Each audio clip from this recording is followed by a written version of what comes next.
That work? Or you would tell me when to start?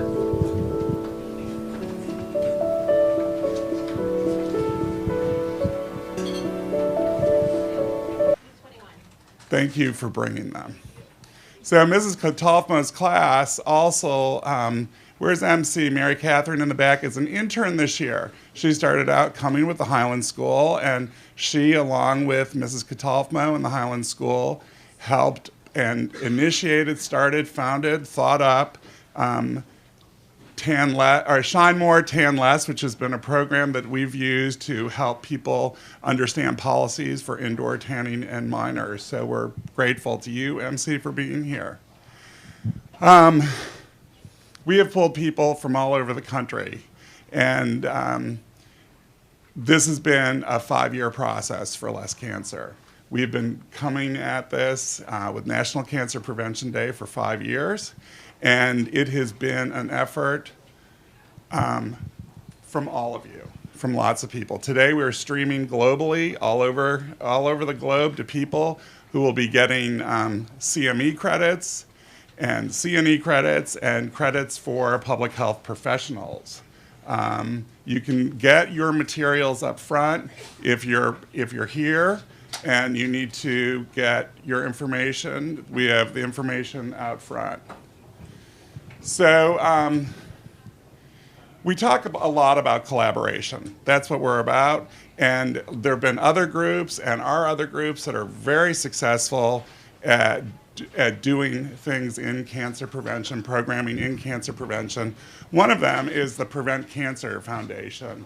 And here today I have Lisa. Lisa, can you stand up a sec and come on in? Come on over here. This is Lisa McGovern. And I just, for a moment, want Lisa to share with the audience what they're doing. And Lisa was there yesterday for the Cancer Prevention Caucus. It was the second year ever that there was such a caucus. And we're thrilled to have you here today and yesterday. So can you just take a second? Yeah, well, thank you. I want to thank Bill because he really is one of the most generous collaborators we've ever worked with, and he's a great guy and has made a real impact, and as is testament by all of you being here. I work for the Prevent Cancer Foundation. We're about 31 years old. We've been working started when a time when preventing cancer was considered a radical idea. People talked about managing or treating cancer, but really didn't talk about prevention. And now, as we know, there's so much that can be done. One of our main focuses right now are the links between viruses and cancer. So specifically, human papillomavirus, HPV, Hep B, and Hep C. I'm sure a lot of you have, there's such a young audience here, probably have had your HPV vaccinations. I know my kids have done it. So we have a public education campaign to try to educate people about this important step to prevent that type of cancer. But as with Bill, we work on lung, skin, testicular, breast, oral, prostate. I mean, the great thing about this is the longer I've been doing this for 14 years, the longer we do it, the longer the list of preventable cancers is. So I want to thank Bill for the opportunity to be here today, to see all of you. And I love seeing the young people here, because not only are you at a stage of your life where you can take steps that will make such a difference, but you're also inspiring and encouraging your family members to do that too. So we look forward to a great program today, and thank you so much, and thank you, Bill. Thanks so much for all your good work. We really appreciate it. And we're going to be hearing today from other collaborators, such as Linda Reinstein, who will be speaking later in the day, who is doing everything she can to put the brakes on asbestos. And we're grateful for you being here. She came from California, and yesterday she too spoke at the Cancer Prevention Caucus, which was initiated by us, and we were thrilled to have you. So I also want to talk a little bit about Debbie Dingell and thank her for her work and her bravery in taking over the National Cancer Prevention Day resolution and leading the charge on the Cancer Caucus.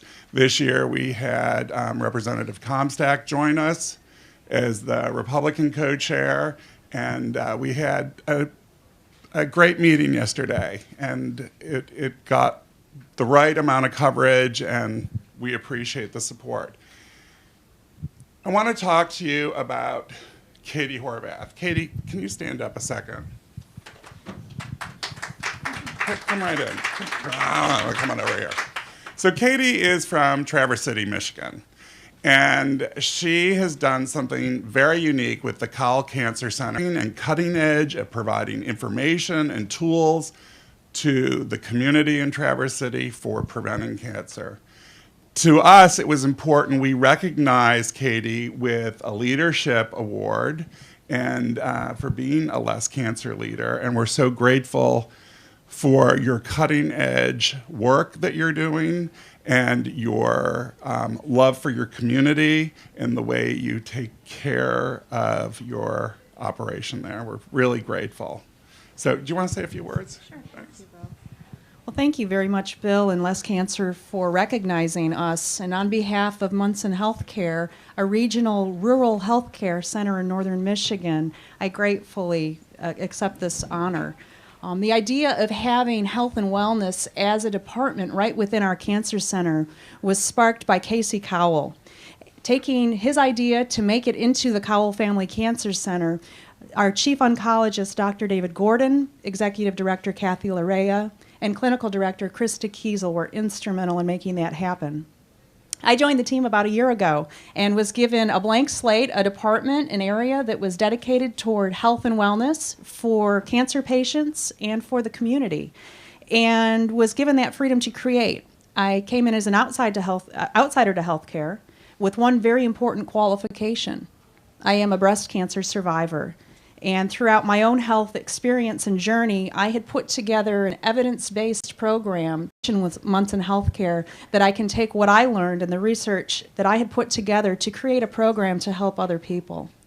And the best part, apart from just seeing the work and seeing how it impacts patients, is learning and coming to understand that it really comes full circle, that the same health and wellness programming that you can use to help yourself get through cancer treatment also serves for cancer prevention.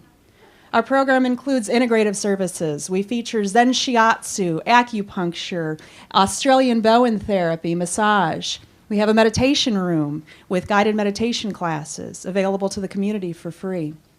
We have yoga and other exercise that's oncology-specific curriculum that we have created, as well as offering many support groups, financial navigation, social work, and dietitian services for patients and beyond. And we're also really pleased to have a health and wellness speaking series for the community for free. We talk about various topics of cancer prevention, and Bill was so gracious to speak for us last October. And we're really looking forward to our annual Cancer Survivors Picnic, which is going to be a prevention picnic this year in June. The Less Cancer Bike Team will be riding 300 miles to finish at our center for a big event about prevention, and everybody's welcome to come if you're so inclined to visit Traverse City, Michigan. So thank you very much, Bill, and on behalf of Munson Healthcare, thank you. Thank you so much.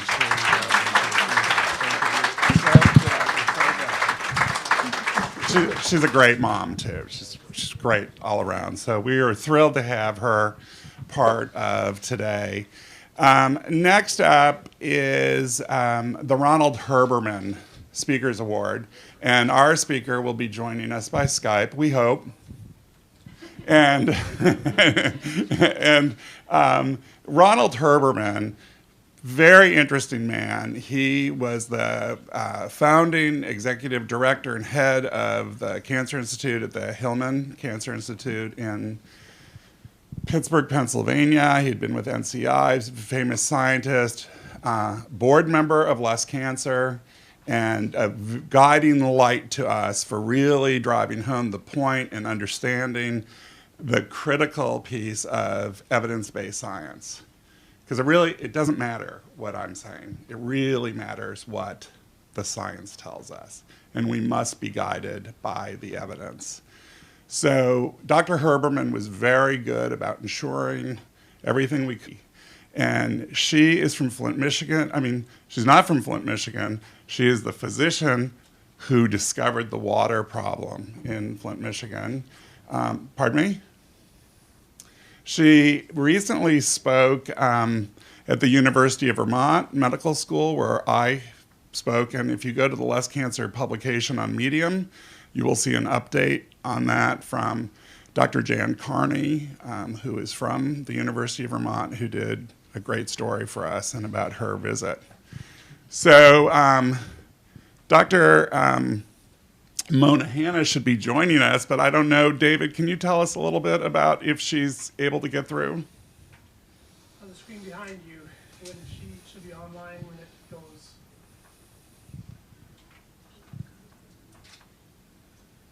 So is she on right now? She's online. She's online. Click the button, click the little TV. Click the TV right where? Here. Thank you. Thanks. There she is. Do we got? I'm sorry. Hi there, doctor. She's not there yet.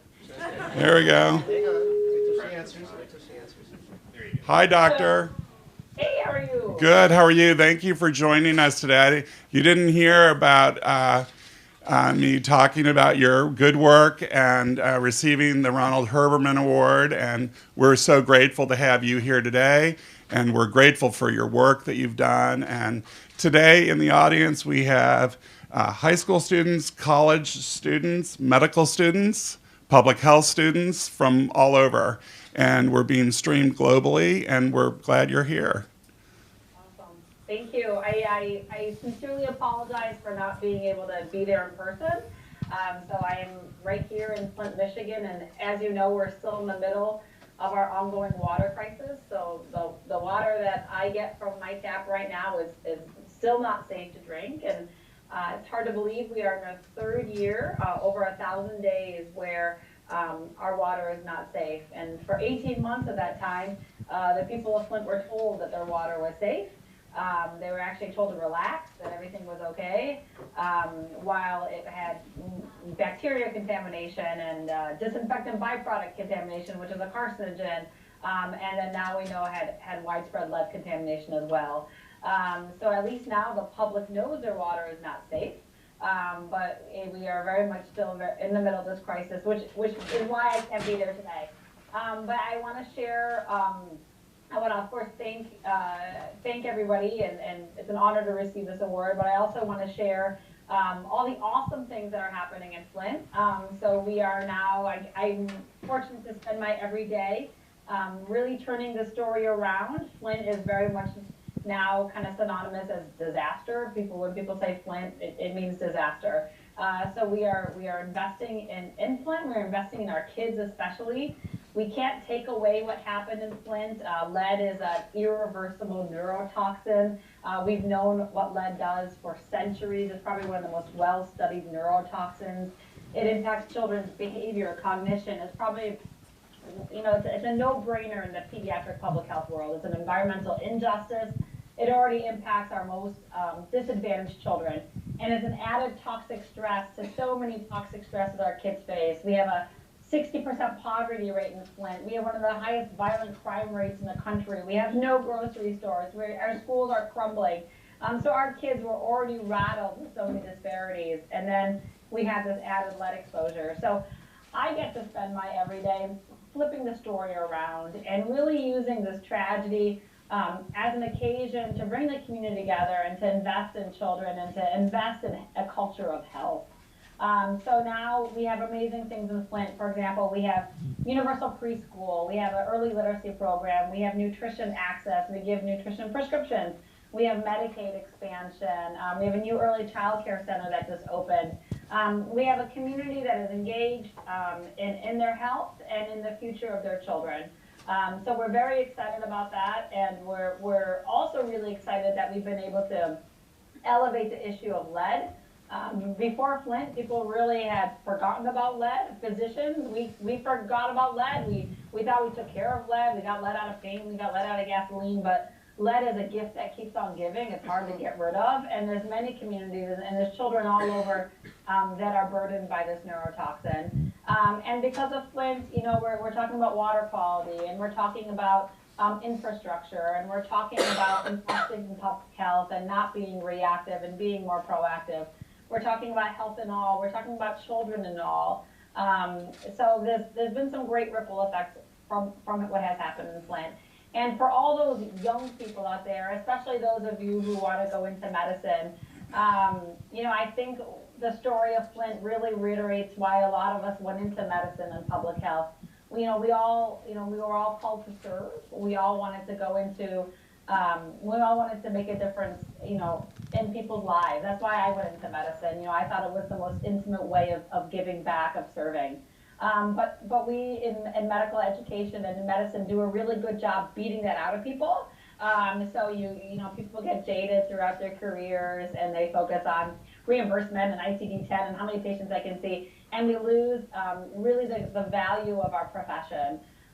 So I encourage all of you to stay altruistic, to use your voices, and you know, and to serve your communities, because there are very much Flints everywhere. There are communities where there are children that have lost their voices, that are suffering from incredible injustices, be it poverty or other kind of environmental exposures, that really need the credible voice of scientists. And I think this message is more important now than it ever was, because science is under attack from immunizations, from climate change.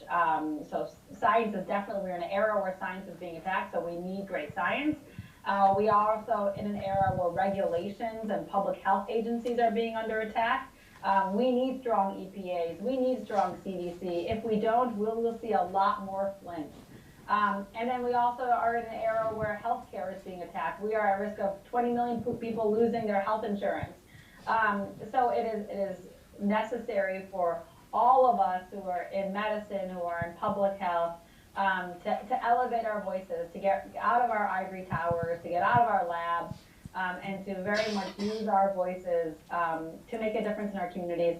And it's uncomfortable and it's scary, and I can tell you I was scared when I raised my voice and I was being attacked. But it is necessary, I think, now more than ever. So thank you for having me. This is an incredible honor to receive this recognition. I wish I could be there with you. But, you know, thank you for listening, and I look forward to absolutely connecting in the future. And as I look out and see all these young, beautiful people in the audience, I am so hopeful and I'm so inspired that there's going to be many, many, many more heroes out there in the future. Thank you. Doctor, we're so grateful for everything.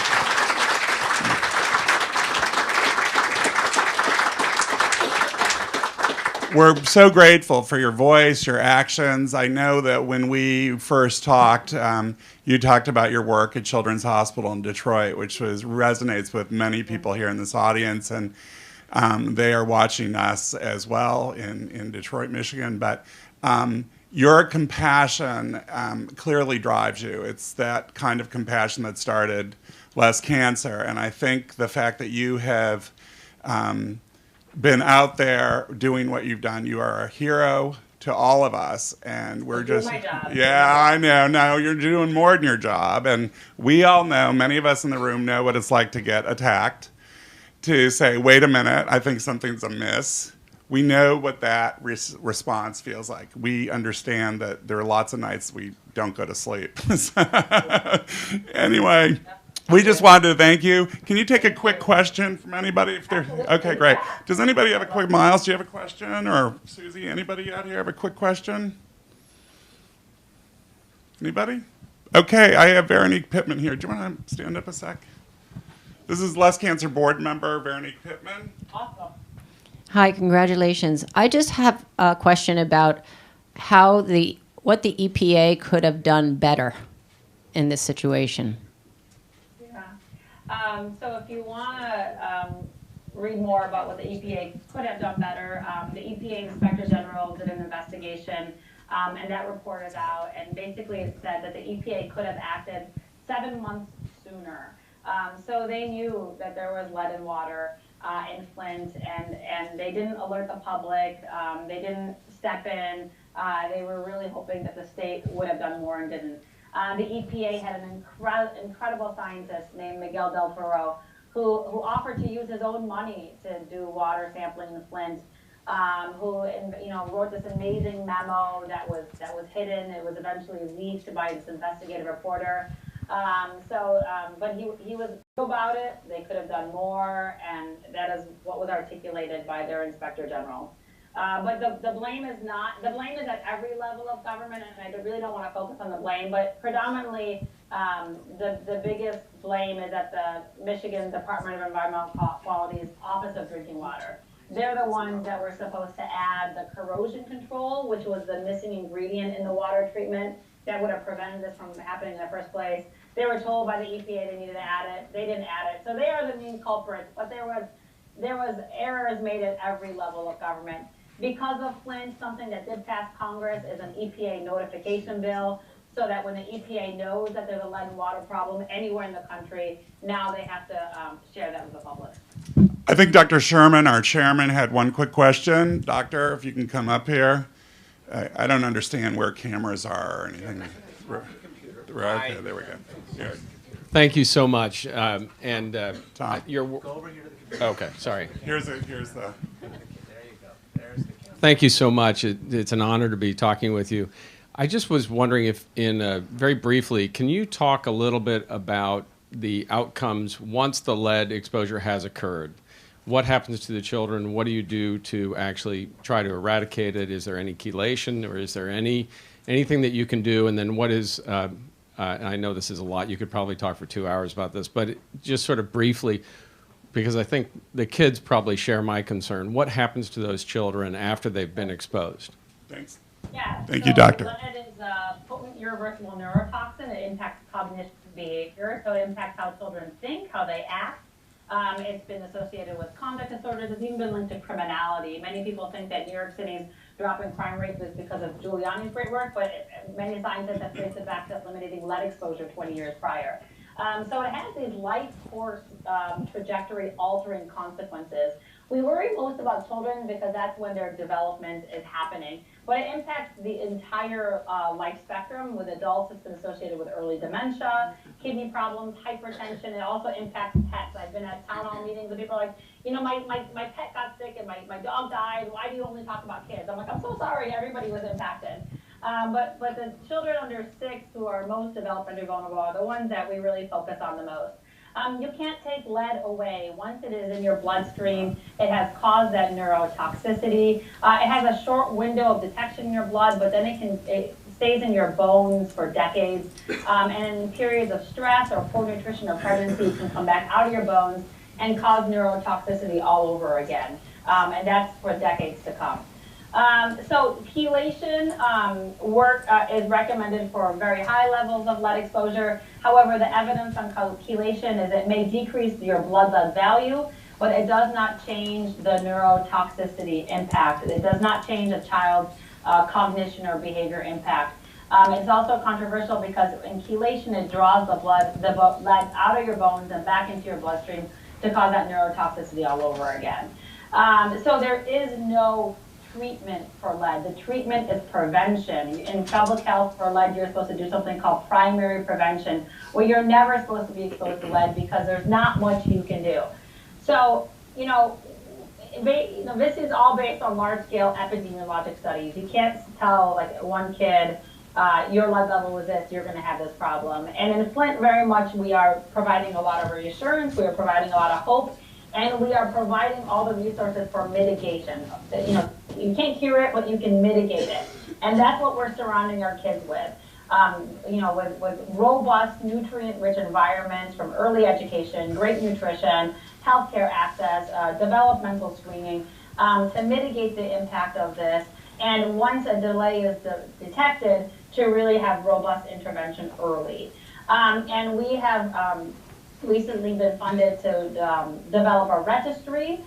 So we will be tracking these children over time for the next 20 years or so, but not to tell you what lead does, because we know what lead does. The goal of our registry is to tell you how we were able to positively and proactively intervene and to mitigate the impact of the lead exposure. Because if we do nothing, 5, 10, 15 years, we'll see the consequences in learning disabilities and special education and criminal justice and all these problems. So we're really hoping to share in this very data-driven way how we're able to proactively intervene, and that's what we're doing now in Flint.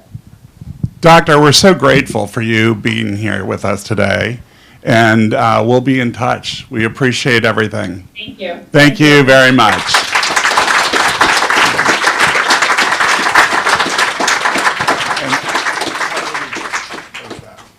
Do we close the screen? There we go. Are we good?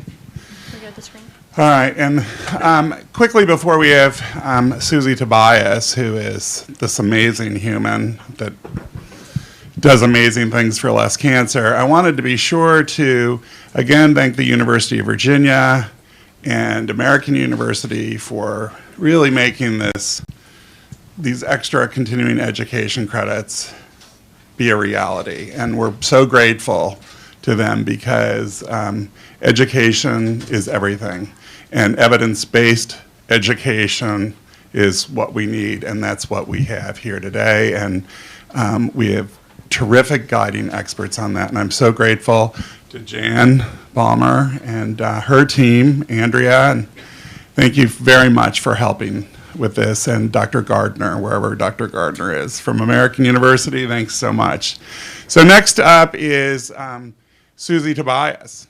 Susie Tobias is a woman who 5 years ago thought it was a good idea to ride 300 miles in 2 days and found somebody to do it with her and enlisted less cancer. And she is one tough athlete and literally in 2 days was able to ride 300 miles and get off her bike and say, okay, we're going out for dinner? Hard to watch, much less do, right? So Susie, can you please come up and say hello to everybody? Please welcome Susie, our founder of the Less Cancer Bike Ride. Thanks so much. Is that good?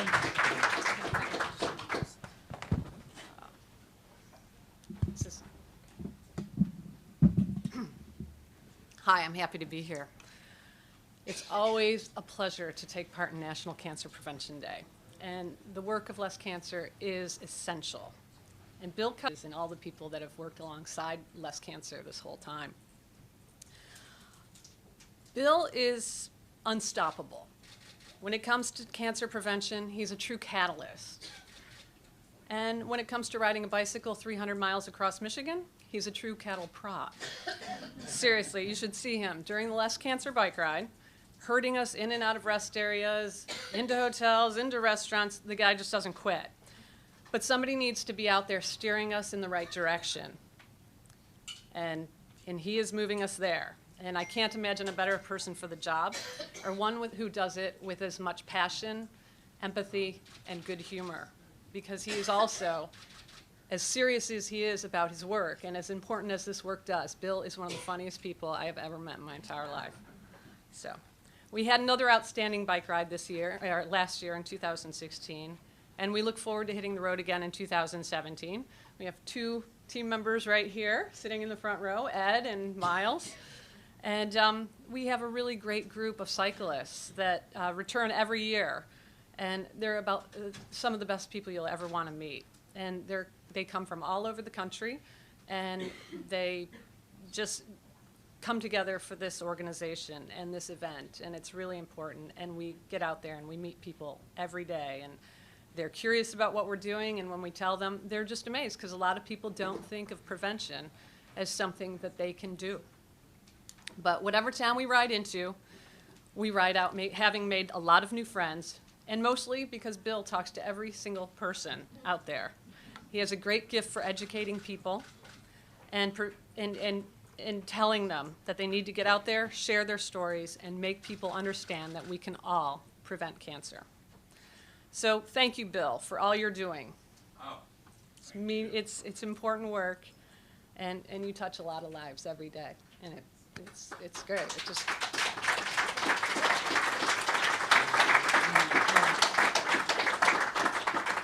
So, as many of you know, the Less Cancer Bike Ride started as a tribute to my lifelong friend and Miles' sister, Eileen, who we lost to breast cancer in 2012.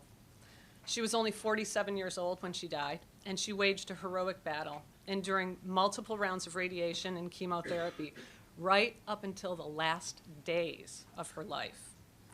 And when I look back on those last days, even after all that she had been through, I remember that she was willing to endure more. She had an incredible zest for life, and she wanted to live, and she had great faith in the system. I, on the other hand, after watching what she had gone through, was getting my first glimpse of the cancer industry and questioning whether the torture that they were putting her through was really for her benefit. And although the process has been made, a lot of progress has been made in cancer treatment, it's both medically and economically imperative that we begin to explore how to prevent cancer altogether. I stand here today not as a scientist, but as an advocate for cancer prevention and what we have the power to do as individuals. It's well established that healthy lifestyle and fitness are inversely related to incidences of cancer and many other life-threatening diseases. And this is an important part of the puzzle, because this is where we have some agency, and this is where we can take control. The small choices we make several times a day add up to huge differences when it comes to cancer prevention. Last May, the American Institute for Cancer Research released results from a massive study where they concluded that exercise reduces the risk of up to 13 different cancers. And when they say exercise, it doesn't mean you have to ride a bike 300 miles, although you're welcome to join us, any one of you. It means 30 minutes a day of moderate exercise, whatever you want to do. Walk your dog, run up and down stairs, light jogging, square dancing, whatever you feel like doing. You may not know how important it is for your body, but your body will know.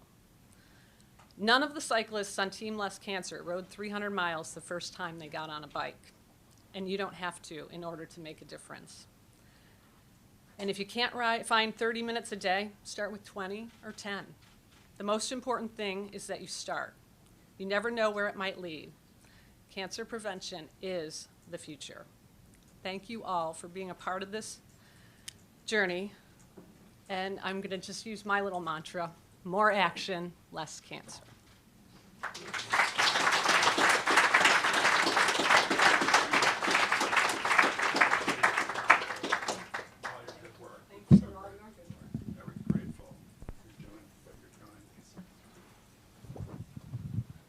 Thanks, Susie. She's amazing, isn't she? She's a great cheerleader. She keeps all these people pedaling along, and they go through scary stuff. My nickname's Mr. Safety. So they ride through storms and stuff that parents wouldn't let their children do, and they're all like my kids. I take care of them with my heart and soul, and so grateful for all their incredible work. Up next, and this is not on your agenda, we're so grateful to have Dr. John Groopman from, John, can you come on up here? Some of you remember him from years past, from my friends at Highland School, and some from the University of Virginia. And John is from the Bloomberg School of Public Health at Johns Hopkins, and we're glad to have you here today. Thank you, Bill. And so I was last year's Herbermann lecturer, and it was wonderful to not only speak with the audience, but also to interact with a lot of the folks in the room. And I have one little story that I want to share with you, and it's a tribute to Bill. As shouldn't be a surprise to most of you, Bill followed up on the talk that I gave, and he came up to Baltimore, and we sat in my office, and we were kicking around ideas, and for some strange reason, I had this idea. Gee, I wonder how long it takes somebody driving up their car to a drive-through at McDonald's or Burger King. How long do they spend in the line before they get their meal? And somehow or another, I think I said it's probably 9 minutes. Right. And from that little interaction, we said, gee, I wonder whether we could come up with a 9-minute meal. Now, something that you could make in 9 minutes rather than staying in a drive-through for 9 minutes. So as an academic, you have an idea, you promptly remember it for about 40 seconds. And but it was Bill who took it and ran with it, and it's now part of the Less Cancer. Yeah, and it's up and running, and people are tweeting, Instagramming their 9-minute meals all over the globe because of that conversation. So for many of you, many of the younger generation here, you're going to have great ideas in your life, but you need to have people who can actually implement those ideas. And so they're a rarer breed, and Bill is really a mentor for that. So I think that deserves a round of applause for you. Oh, yeah. Yeah. So Bill asked me to make just a couple of comments without PowerPoint, without any of the normal accoutrements of academia. And I just want to make a couple of quick comments with respect to the cancer world. One is, when I was growing up, cancer was truly silent. People didn't talk about it. If you saw an obituary in the newspaper, it was somebody had a long illness. Cancer hospitals were not called cancer hospitals. They were called memorial hospitals, like Memorial Sloan Kettering in New York. And so cancer was viewed societally as an infectious disease, as something that would go from one generation to another, and we didn't talk about it as a society. And as a consequence, patients and their families felt really under attack by society because we didn't talk about it. This is an enormous change in the last 40 or 50 years. We talk about disease, and that in turn is what leads to the ability to talk about prevention. So last year I mentioned in the lecture that we have had phenomenal success in heart disease in the United States. In the last almost 40 years, we have reduced cardiovascular death by 75%. 75%. That's a phenomenal success. We have reduced cancer deaths by 17%. The challenges in understanding the mechanisms of these diseases are giving us insights forward, but keep in mind that the public is really demanding, if we have such success in cardiovascular disease, why aren't we seeing that in cancer, which touches every single family in this country? And so let me leave with three quick little remarks with respect to prevention.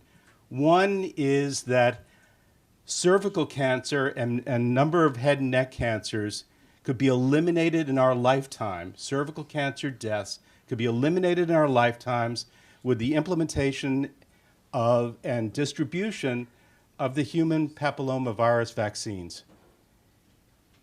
I personally, as a public health person, am appalled at the attack on vaccination that not only saves lives in the United States, but cervical cancer causes 350,000 deaths of women around the world, mostly in South Asia and Africa. This is a moral imperative that we must fight back on. We have eradicated many acute diseases in the last century. Here's a cancer that can be eliminated in your lifetime. So that's point one. The second point is dealing with tobacco. patients who smoke do worse on their cancer treatments. People who smoke are much more susceptible to developing cancers that fundamentally are not curable. And for many of the young people here, you may enter into that area where you will not be a smoker by age 19, but as soon as you start entering into the workforce, the stresses of the workforce, the challenges that you face is now leading to an epidemic increase in smoking in people in their early 20s. And this is something that also needs to be fought back on and is preventable. The next challenge is if you have a parent or a relative who smokes, you are really their coach in trying to develop prevention strategies. And that's also something for which there are a lot of tools available to you. My final comment is that many of you heard a lot about the former Vice President's Moonshot Initiative on cancer. And I encourage mind that for all of us who are involved in the prevention world, people ask, does prevention make a difference?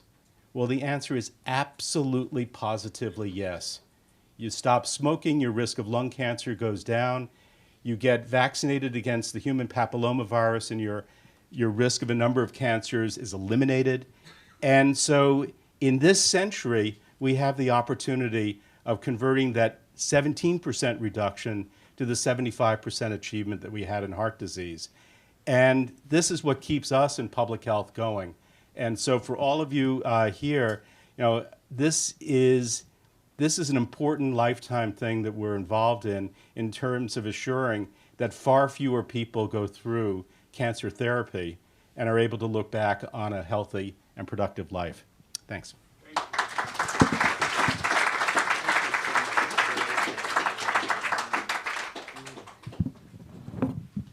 Dr. Groopman's an amazing man. We're lucky to have him help us, and thank you very much for all your incredible work.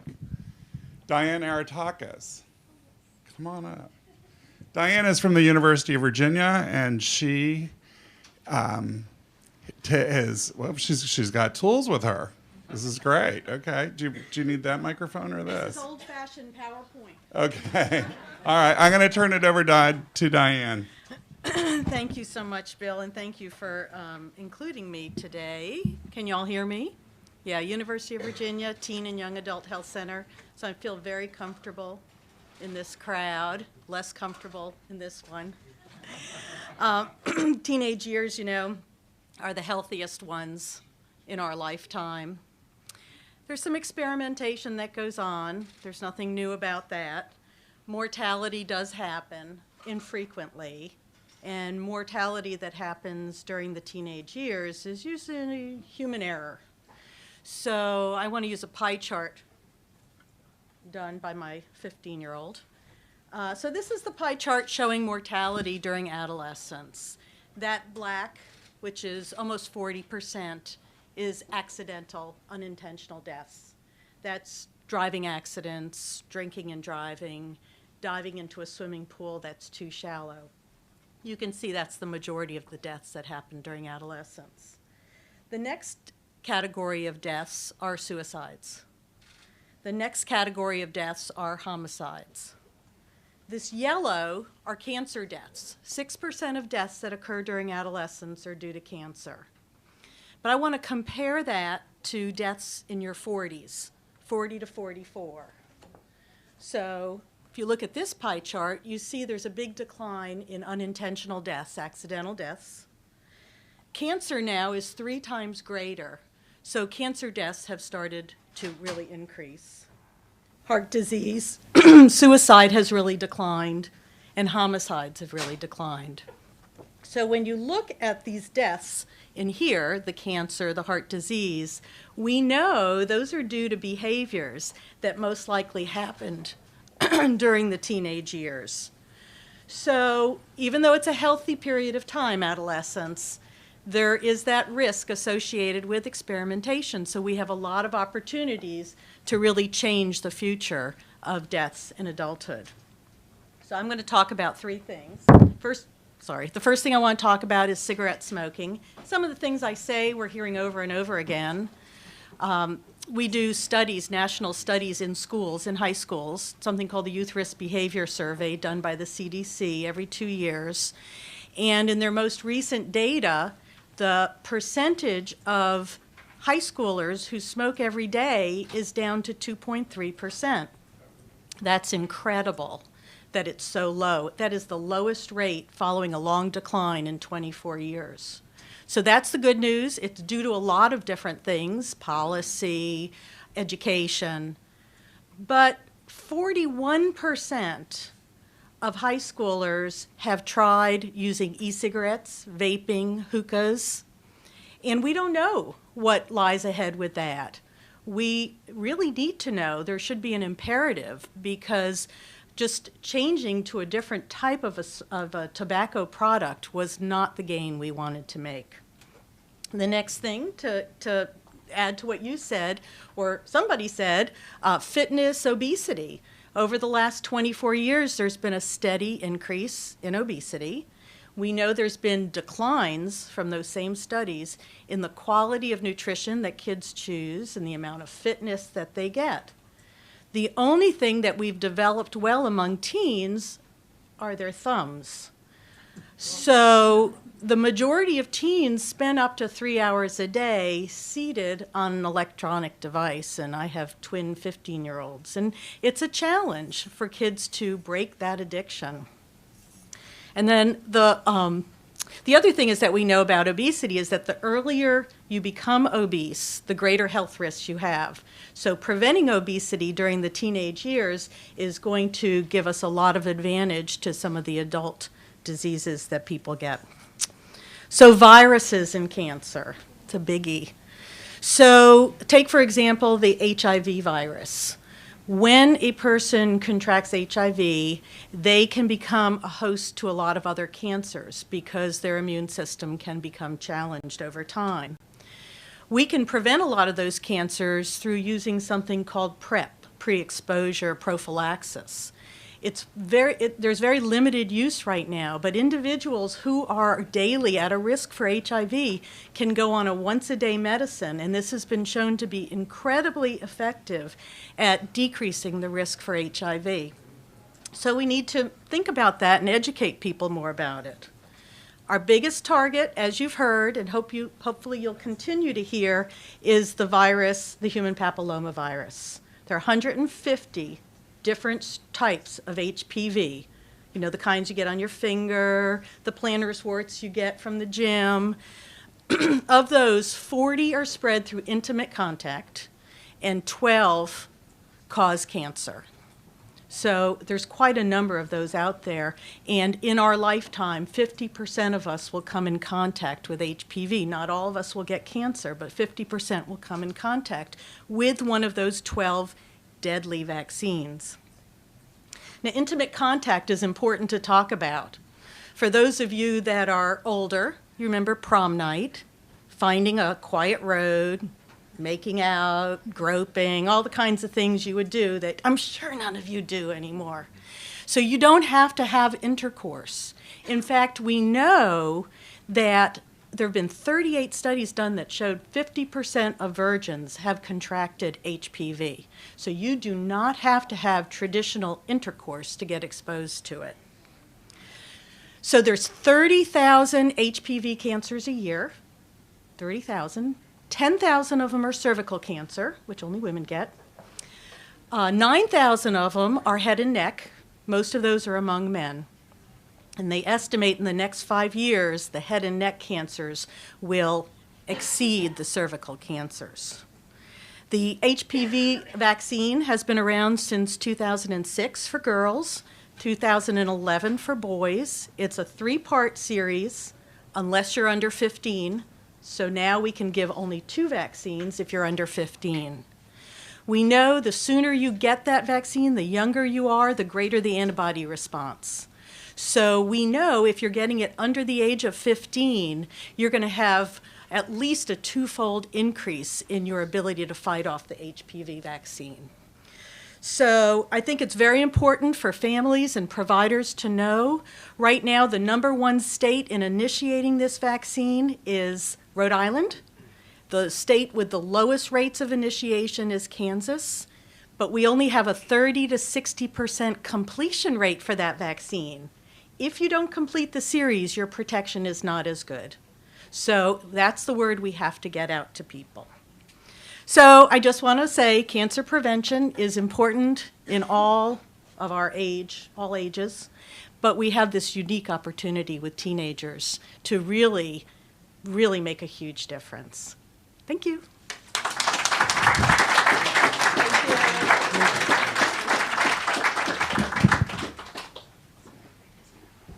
Diane, thank you. Again, we're so grateful to the University of Virginia. They're doing important work. Thank you very much. Next up, Miles, is Miles O'Brien and Representative Don Beyer. We're going to have a little chat here.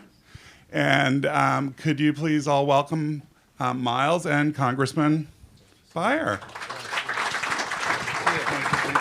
Thank you so much. Congressman Beyer, you sit down, make yourself comfortable. And it is a fireside chat. I was looking I don't for the know where fireplace. I'm not sure where the flames will be, but I can think of a few executive orders I'd like to use as kindling. Just a thought. We could start with that and see where it goes from there. And, you know, we are here to talk about cancer and ultimately water and drinking water eventually. But I have to acknowledge what you've been up to over the past few days, having seen your experience at Dulles Airport, part of your district or on the edge of your district at least? Just outside. Just outside the district. He's from the 8th District across the river in Virginia. And please give him a round of applause. He was out there, I don't know if you followed it, but he was giving faces to what are called bad characters, or whatever the term has been offered up from the White House. And there's a great article he wrote in Politico, which I really commend to you. You should read it, on his experiences, on the individuals who were caught up in this horrible, crazy executive order, which is so un-American. Just a few words, Congressman Beyer, on what you saw there, just so people can understand. You know, I went out there with sort of low expectations. Didn't think there'd be many people there. There was like 200 folks when I first showed up. And many of them, 25, 30, 40, were attorneys. And they would have the name, they'd say, Miles, immigration attorney on it. And they kept dragging, once they figured out that I was a member of Congress and theoretically of mild importance, they kept dragging me from family to family to family to hear their stories. And I confess, after 4.5 hours, I was emotionally exhausted, not on my own behalf, but both of the frustration that you couldn't do anything about many of these stories. The very first one was they had big pictures of a 35-year-old Sudanese-born man who's now an American green card holder who was in intensive care in one of the D.C. hospitals.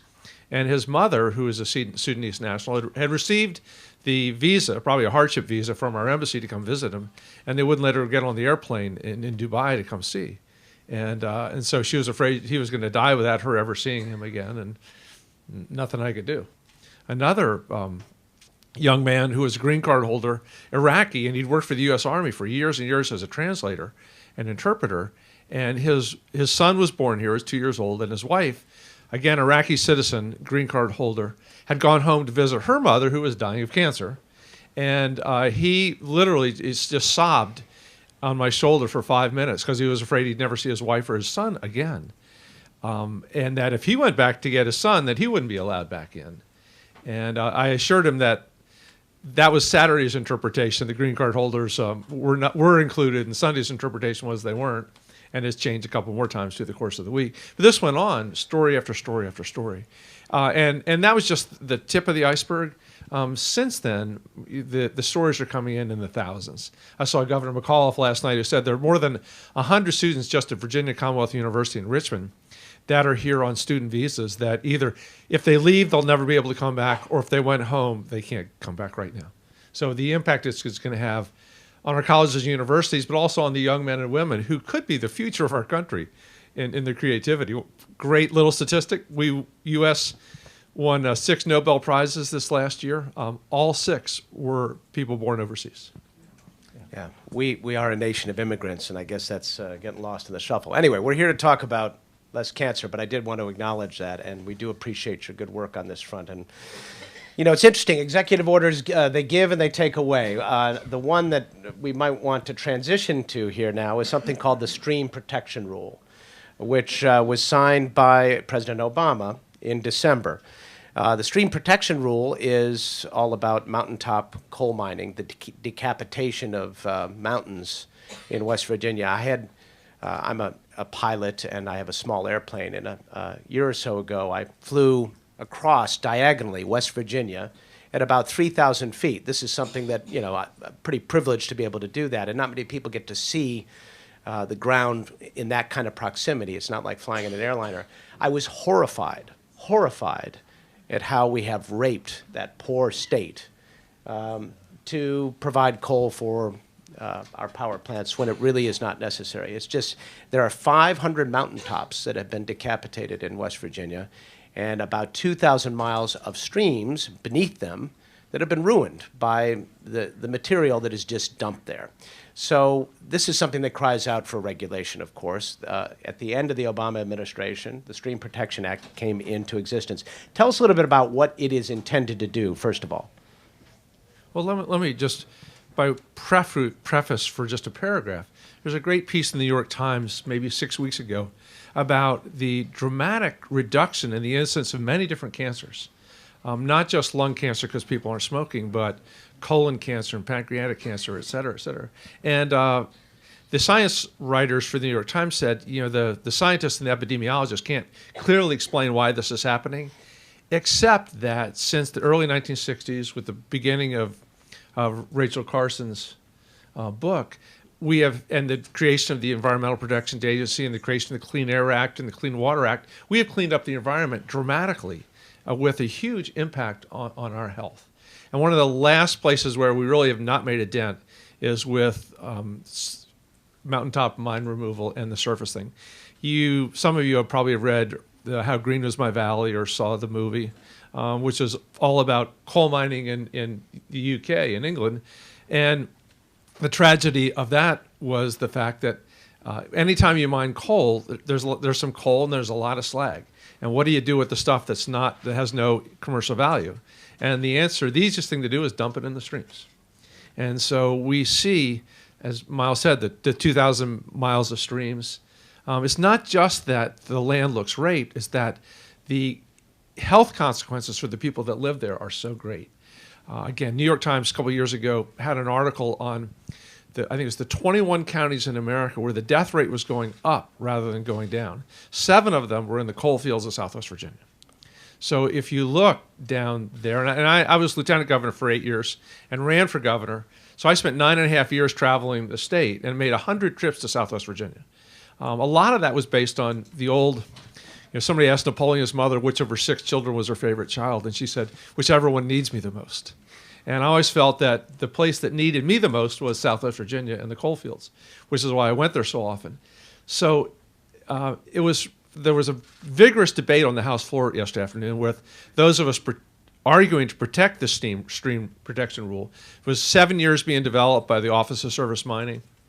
And those who were vigorously fighting it, who tended to be representatives from the coal fields, West Virginia, Kentucky, Southwest Virginia.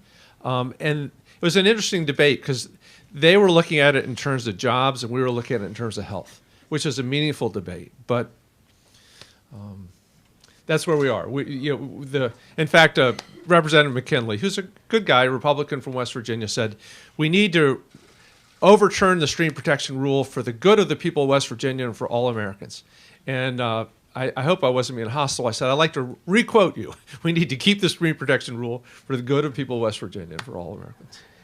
Indeed. The stream protection rule, what specifically would it have done if it had been enacted? Well, the biggest single thing is it wouldn't allow them to dump the slag into the streams. That basically you had to have buffers, and I don't remember the number of feet buffers on either side, but it would have basically protected the water supply, which is incredibly important. There's a separate issue, not with stream protection rule, about with fracking and the huge discovery of shale natural gas. and which has been a boon for our energy prices and given us some energy independence. But one of the most problematic issues there is what are the dangers to our water supply? Both the water that's used to frack the rock underneath and the danger of that water polluting other artesian wells in the water streams underneath. So all this goes together, this natural tension between how do we get the energy we need to make the country grow and thrive, and at the same time, do the best we can to protect our health.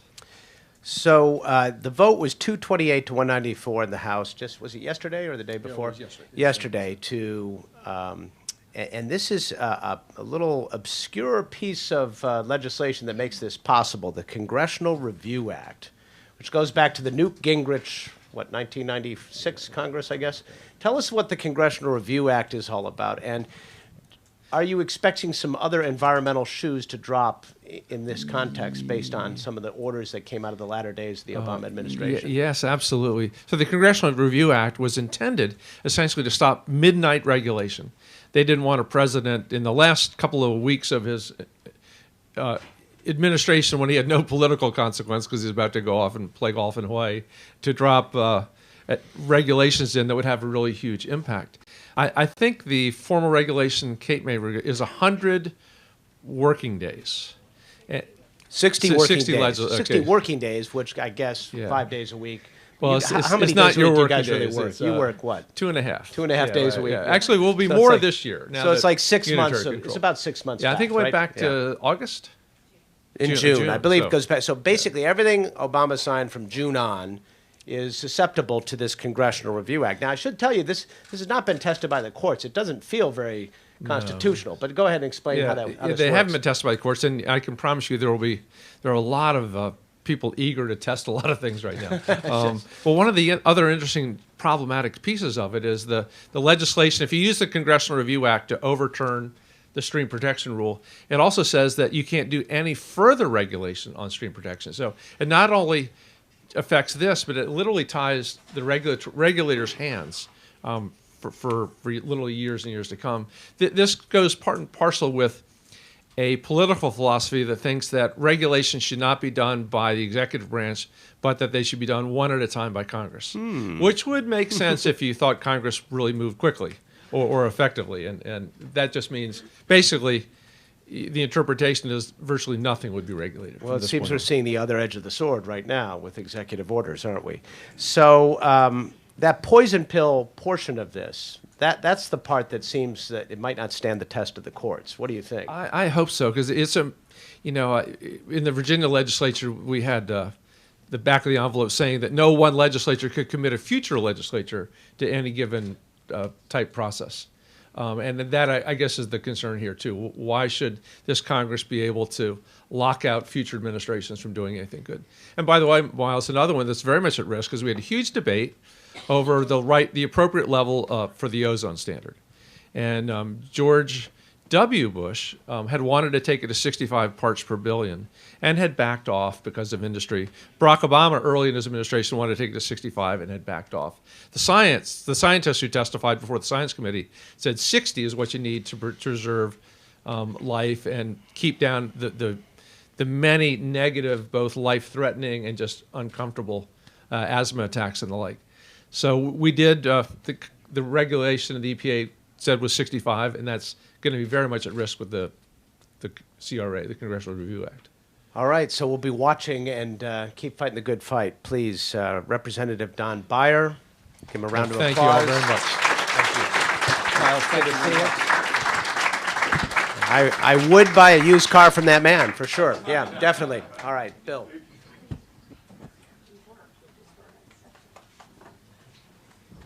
Miles, thanks so much. That was great. And Representative Beyer, thank you very much for all your good work, your bravery, and everything you're doing. We're very grateful. Next up, I have Larry Fisher, a board member of Less Cancer, who will be introducing Representative Charlie Dent. And MC, can we have the other thing? Thank you. Thank you, Bill. I grew up next door to Bill, so I've got a lot of stories that could probably consume much of the day. But my job here is very simple. I'm here to introduce Charlie Dent, representative from Allentown, Pennsylvania. Charlie has served in Pennsylvania's 15th district since 2005. Congressman Dent was chosen to be the chairman of the House Appropriations Subcommittee on Military Construction and Veteran Affairs, and was named chairman of the House Ethics Committee. And Charlie will then be introducing my cousin, Debbie Dingle. I think there's a no nepotism thing. We have to have one person in between us, but welcome to the podium, Congressman.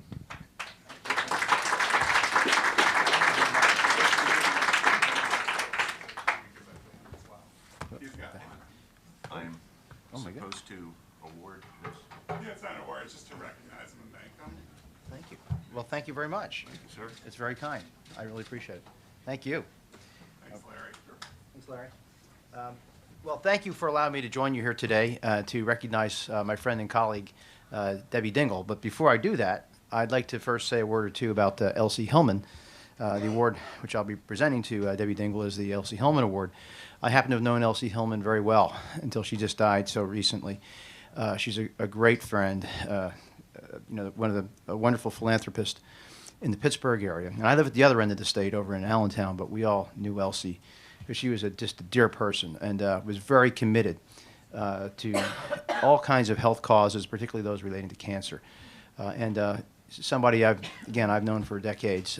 I knew her for decades, and she just had the most generous heart, and she was blessed with incredible resources and helped so many people. And I just can't tell you how many people have been touched by her. And so the fact that you have an award in her memory, I think, speaks volumes not only about your organization, about her, and all the good that she had done for so many people, not just in the Pittsburgh region, but throughout this entire country. So, as we're all here to talk about cancer and cancer prevention, everybody, as you know, in this country probably has been touched by cancer in one way or another. Either a close friend or family member has been affected. My family has. In the last decade, I lost my father-in-law to melanoma cancer, and my brother-in-law to colorectal cancer. So we've all been touched by this. And so I just want to thank all of you for your advocacy, for your work to help so many people struggling with cancer and more importantly, trying to prevent it. So with that, I'd like to thank Debbie Dingle for all of her efforts, and at this time present her the Elsie Hillman Award. Congratulations, Debbie.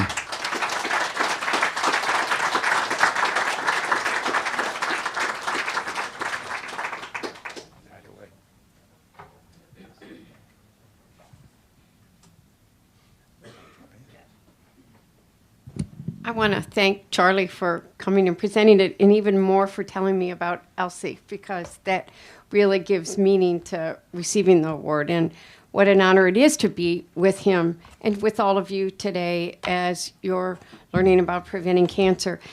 Disease isn't Republican or Democrat. It's a horrible thing that we've got to work together to defeat.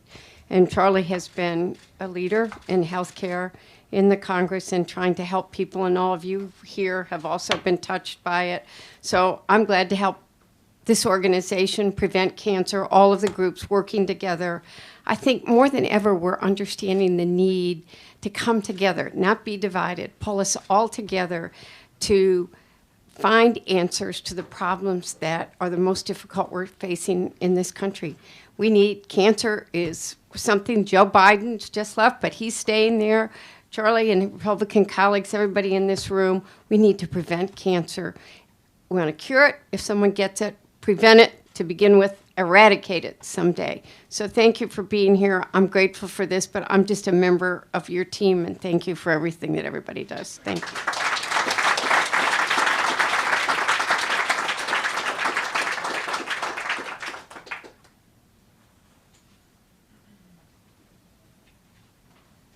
I think I mentioned that Congresswoman Dingle is done the resolution for National Cancer Prevention Day. We're so proud of that and proud of all your good work. This was the second year that we had the U.S. Congressional Cancer Prevention Caucus under Debbie's leadership, and we are so grateful for everything that you've done to bring attention to this cause. And so we can't thank you enough. Thanks so much. We'd like to take a few minute break, a stretch right now, if that's okay. Get a glass of water, cup of tea. Thank you all very much.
want to mention the Highland School people gave Less Cancer a very generous donation before they came here. I'm so moved that young people understand our work and want to be part of it and invest in their future in the way that they did. So Mrs. Catalfmo, who's here with Highland School, helps lead that charge, and I can't thank you enough for your support on a multitude of levels. They do extraordinary work with their students. They are great advocates for their community, for public health and the environment. And we are so proud of your students, and we're proud of our relationship with you. And thank you very much for your leadership. So, thanks. Jan, are we gonna go with? Kim, let's start with Kim. Is that okay? Kim, come on up a sec.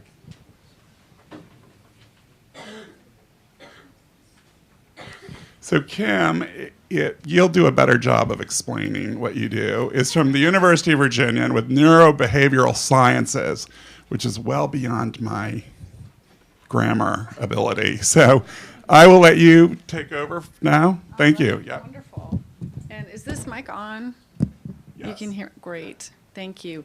Yes, thank you so much. I feel very honored to be here, and thank you to Jan for inviting me and for letting me know about this organization. I'm Kim Penberthy. I am a clinical psychologist and a professor, the Chester F. Carlson Professor of Psychiatry and Neurobehavioral Sciences at the University of Virginia School of Medicine. This is a very important topic to me because I also work in the Emily Kurek Cancer Center and work with people who have cancer. And I can attest to everything that everyone has said so far today. It is a horrible thing to watch people suffer with and deal with. And it's inspired me to work even harder in other areas of research that I do to promote prevention. Because if we can prevent one case of cancer, it affects so many people's lives. So what is being done here is very important, and we can never forget that.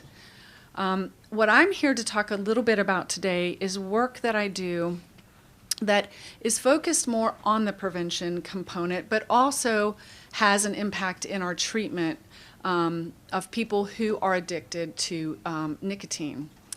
And this is a program of work that many of you may become increasingly familiar with if you're not already, which is mindfulness-based interventions. I am also part of the Contemplative Sciences Center, which is a university-wide center that focuses on looking at contemplative practices and disseminating them, utilizing them. I specifically studied the impact in healthcare. And if you're not familiar with mindfulness-based or contemplative practices, these are a group of practices that are really meant to help promote this state of mind of mindfulness. If anyone here has done yoga or meditation or a contemplative practice like the adult coloring books that you can now find even in Food Lion, that is a contemplative practice. And you may do it and feel like this is fun or this is just a nice lifestyle enhancement, and it can be. It can also be something much more significant than that. The work I do specifically looks at mindfulness-based interventions for improving health and lifestyle. So similar to how we've heard about exercise as a component of improving your lifestyle, a healthy lifestyle, helping to prevent cancer, mindfulness practices can do the same. There's increasing amount of research that I won't bore you with because I don't have PowerPoint, so that's a good thing for you. The research is really demonstrating that a mindfulness practice, above and beyond even the exercise that we are advocating people to do, can actually have a physiological effect. So reducing inflammatory markers, these sort of measures of immunological significance, IL-6 and things like this, that we show will have an improvement in your health and well-being. of course, we've known for a long time, centuries, that these sort of practices help your psychological well-being, and they've been used to promote wellness in that way. We've been recently integrating a mindfulness-based relapse prevention program for our people with addictions who are in recovery.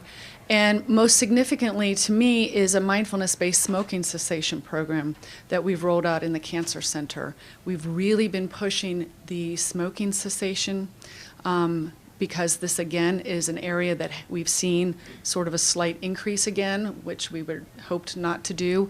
And we know that many of the people who are smoking, upwards of 70% at any given time, have tried to quit. So it's not as if people like, continuing to smoke.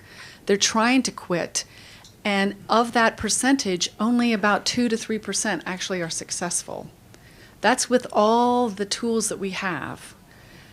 A lot of people don't want to use a medication, or they can't. And so we need to augment our treatment modalities.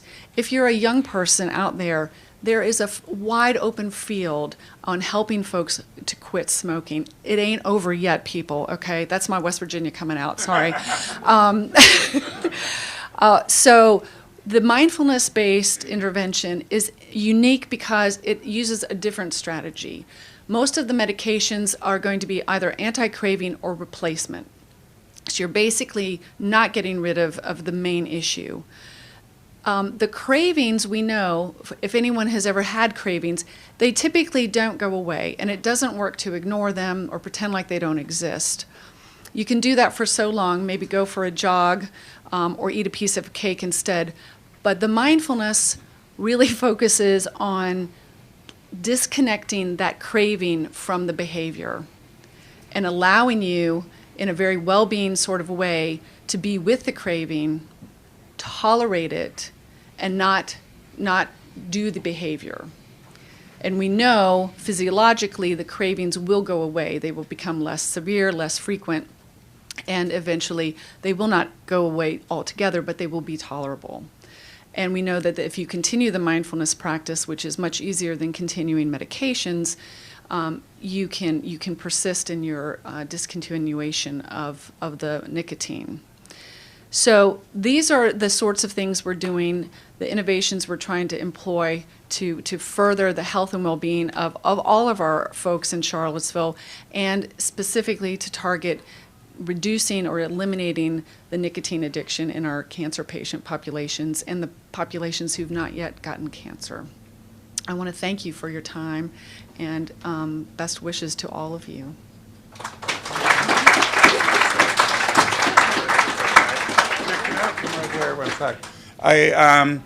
Your work is so critical. I hope we can have a longer conversation about it. We lose about 500,000 people a year in the United States to cigarette smoking. Addiction is a critical piece of preventing cancers, addressing addictions, and understanding how to address them.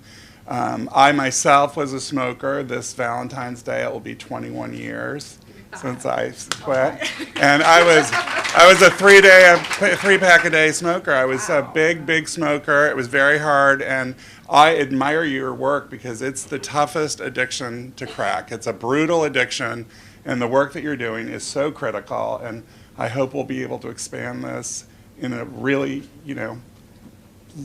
bigger way. And we appreciate your support and for being here. They do, if you haven't been to the website of Contemplative Sciences on UVA's site, check it out. They're doing extraordinary things. When they launched a few years ago, I was there with Arianna Huffington and Deepak Chopra. It was great. So we're so grateful for everything that you're doing. Thank you very much. Thank you. Thank you all. Okay, Jan.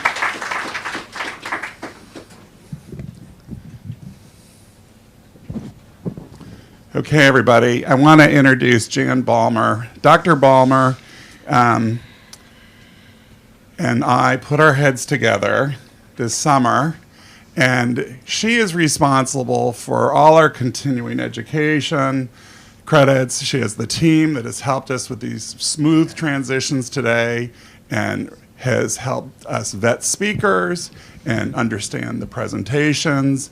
And Dr. Balmer is an amazing professional, but an amazing human being who's done extraordinary things. She's been the head of medical education at the University of Virginia for 6 years. 26 years. So she is the pro. And I'm going to turn this over to you, and I appreciate all your help. Oh, well, you're welcome. We're actually really thrilled to be here. Bill called me about 6 months ago and said, I do this day in Washington, D.C., and we'd really like to provide continuing education credit, and can you help me do that? And I work in continuing medical education. I'm a nurse with a PhD in higher ed administration. So people are always like, you do continuing medical education? I said, yes, well, that's what I do. And now we're actively involved with the continuing nursing education office and the School of Nursing, and we're really happy to be here because we understand that in order for us to really promote prevention, we have to make sure that the clinicians and the teams that we work with and that need ongoing information about new advances and changes in clinical practices and those kinds of things have the opportunity to learn about it, digest it, try it on, work with it a little bit so that they can integrate it into their practice. So I'm here to talk to you just about a couple of things. One is, in Virginia, we have a broad partnership of private, not-for-profit, and public leaders called the Tobacco Free Alliance of Virginia, which is really important because Virginia is still, at the end of the day, a tobacco state. We really work on trying to focus on pricing of tobacco products, trying to get an increase in the excise tax associated with tobacco is no small feat. We're also sharing ideas and looking at approaches to prevention and cessation.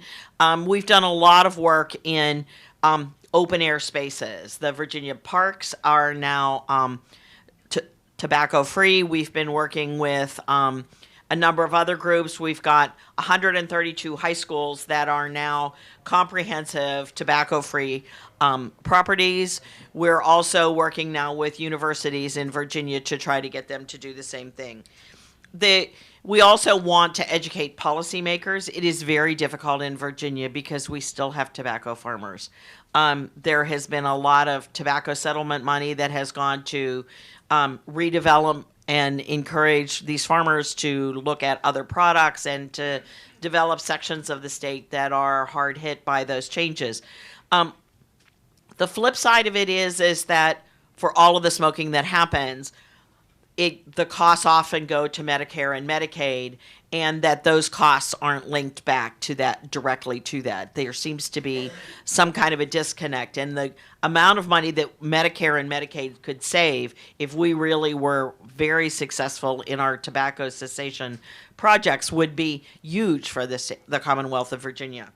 So one of the things, since we have the Highland folks here, and I know we have some UVA students here, there's a campaign called Y Street, which is a student-run program in the Commonwealth of Virginia, who have been really awesome. They have helped us with getting the these 132 school districts to be tobacco-free. They also serve a role in that they are some of our monitors and auditors, and going into the retailers, the smoking retailers, to not only identify where they're located, but then to tell us whether they're in compliant with federal and state regulations about placement of ads and placement of cigarettes and other tobacco products. I have a really interesting story to tell all of you because I think it reflects the opportunities that are available to us.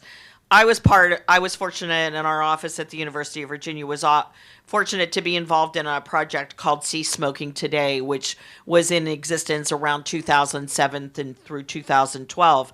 And we really were focused on the new ARC standards around the new standards for tobacco cessation, and we needed to get them out to the clinicians so that we could start to change it. One of the important components that we utilized was motivational interviewing. Motivational interviewing is the opportunity to have a collaborative relationship with your patient, to actually connect with them and be their support and their advocate, as opposed to being the person who says, you need to go do this. It's more, how can I help you do this? Are you interested in doing this? How can we develop a plan together?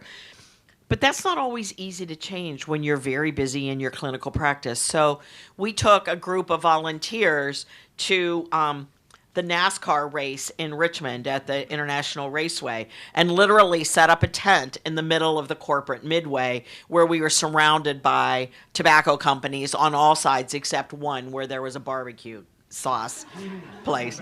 Thank you. And everybody loved the barbecue sauce. So it was really, really nice that we were right next to barbecue because while they were waiting in line, we had a captive audience to talk to.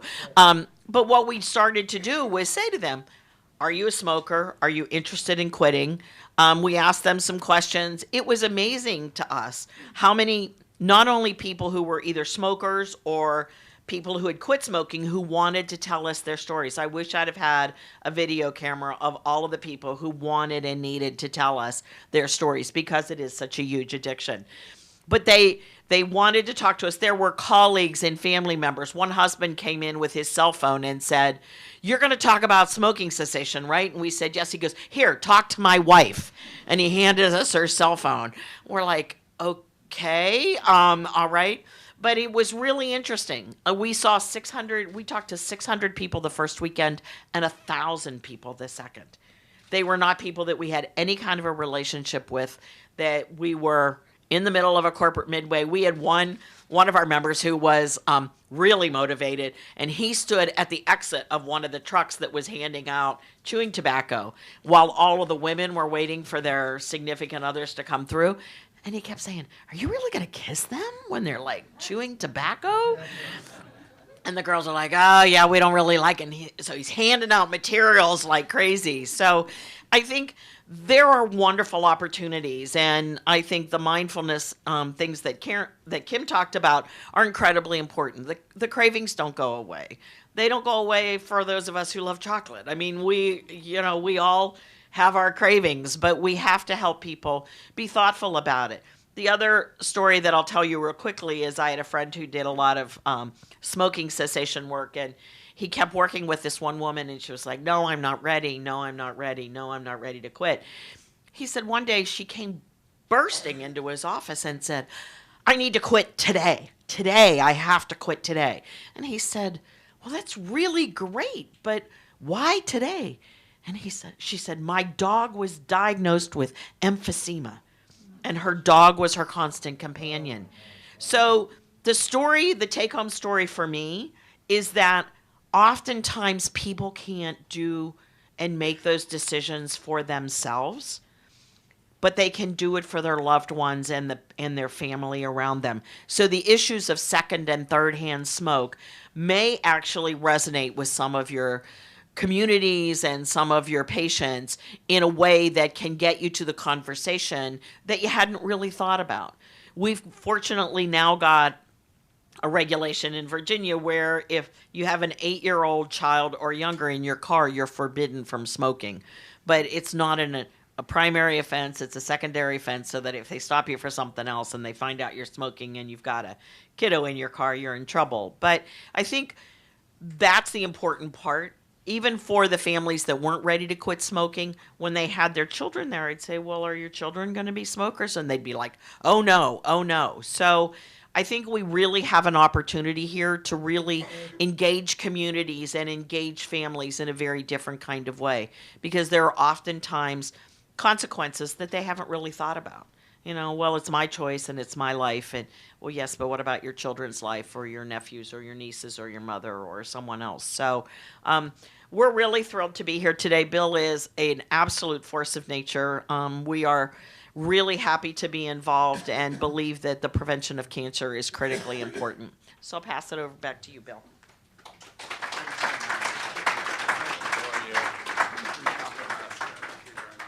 All right. I'm going to leave you that. Amazing. How lucky are we to have educators like that who are able to help prevent disease and save lives? And I'm so grateful to your work, Jan. I'm really grateful. Young people in the audience, if you're trying to get your parents to quit smoking or you have a friend that's quitting smoking, if you write me at info@lesscancer.org, I will triage your email to the appropriate party that can give you the tools to help you support somebody you love to quit smoking. So please, reach out. And Mrs. Catalfmo has my information, and I'll probably be visiting your school. Same with nursing students as well. Thank you for being here. So I'm pleased, Linda, come on up. Janie, I'm sorry, not Linda, I'm sorry about that. Janie Heath I don't know, for those of you who have been here before, she used to be at, University of Virginia. Now she's the Dean of Nursing for the University of Kentucky. And if you haven't been to Kentucky, it's all about the tobacco. And a few other things. A few other things, but it's all. So we talk about forces of nature. Janie is the invincible. And I am so proud to know her. The University of Kentucky, Janie have been so supportive of Less Cancer, this event, National Cancer Prevention Day, and the United States Congressional Cancer Caucus. Welcome.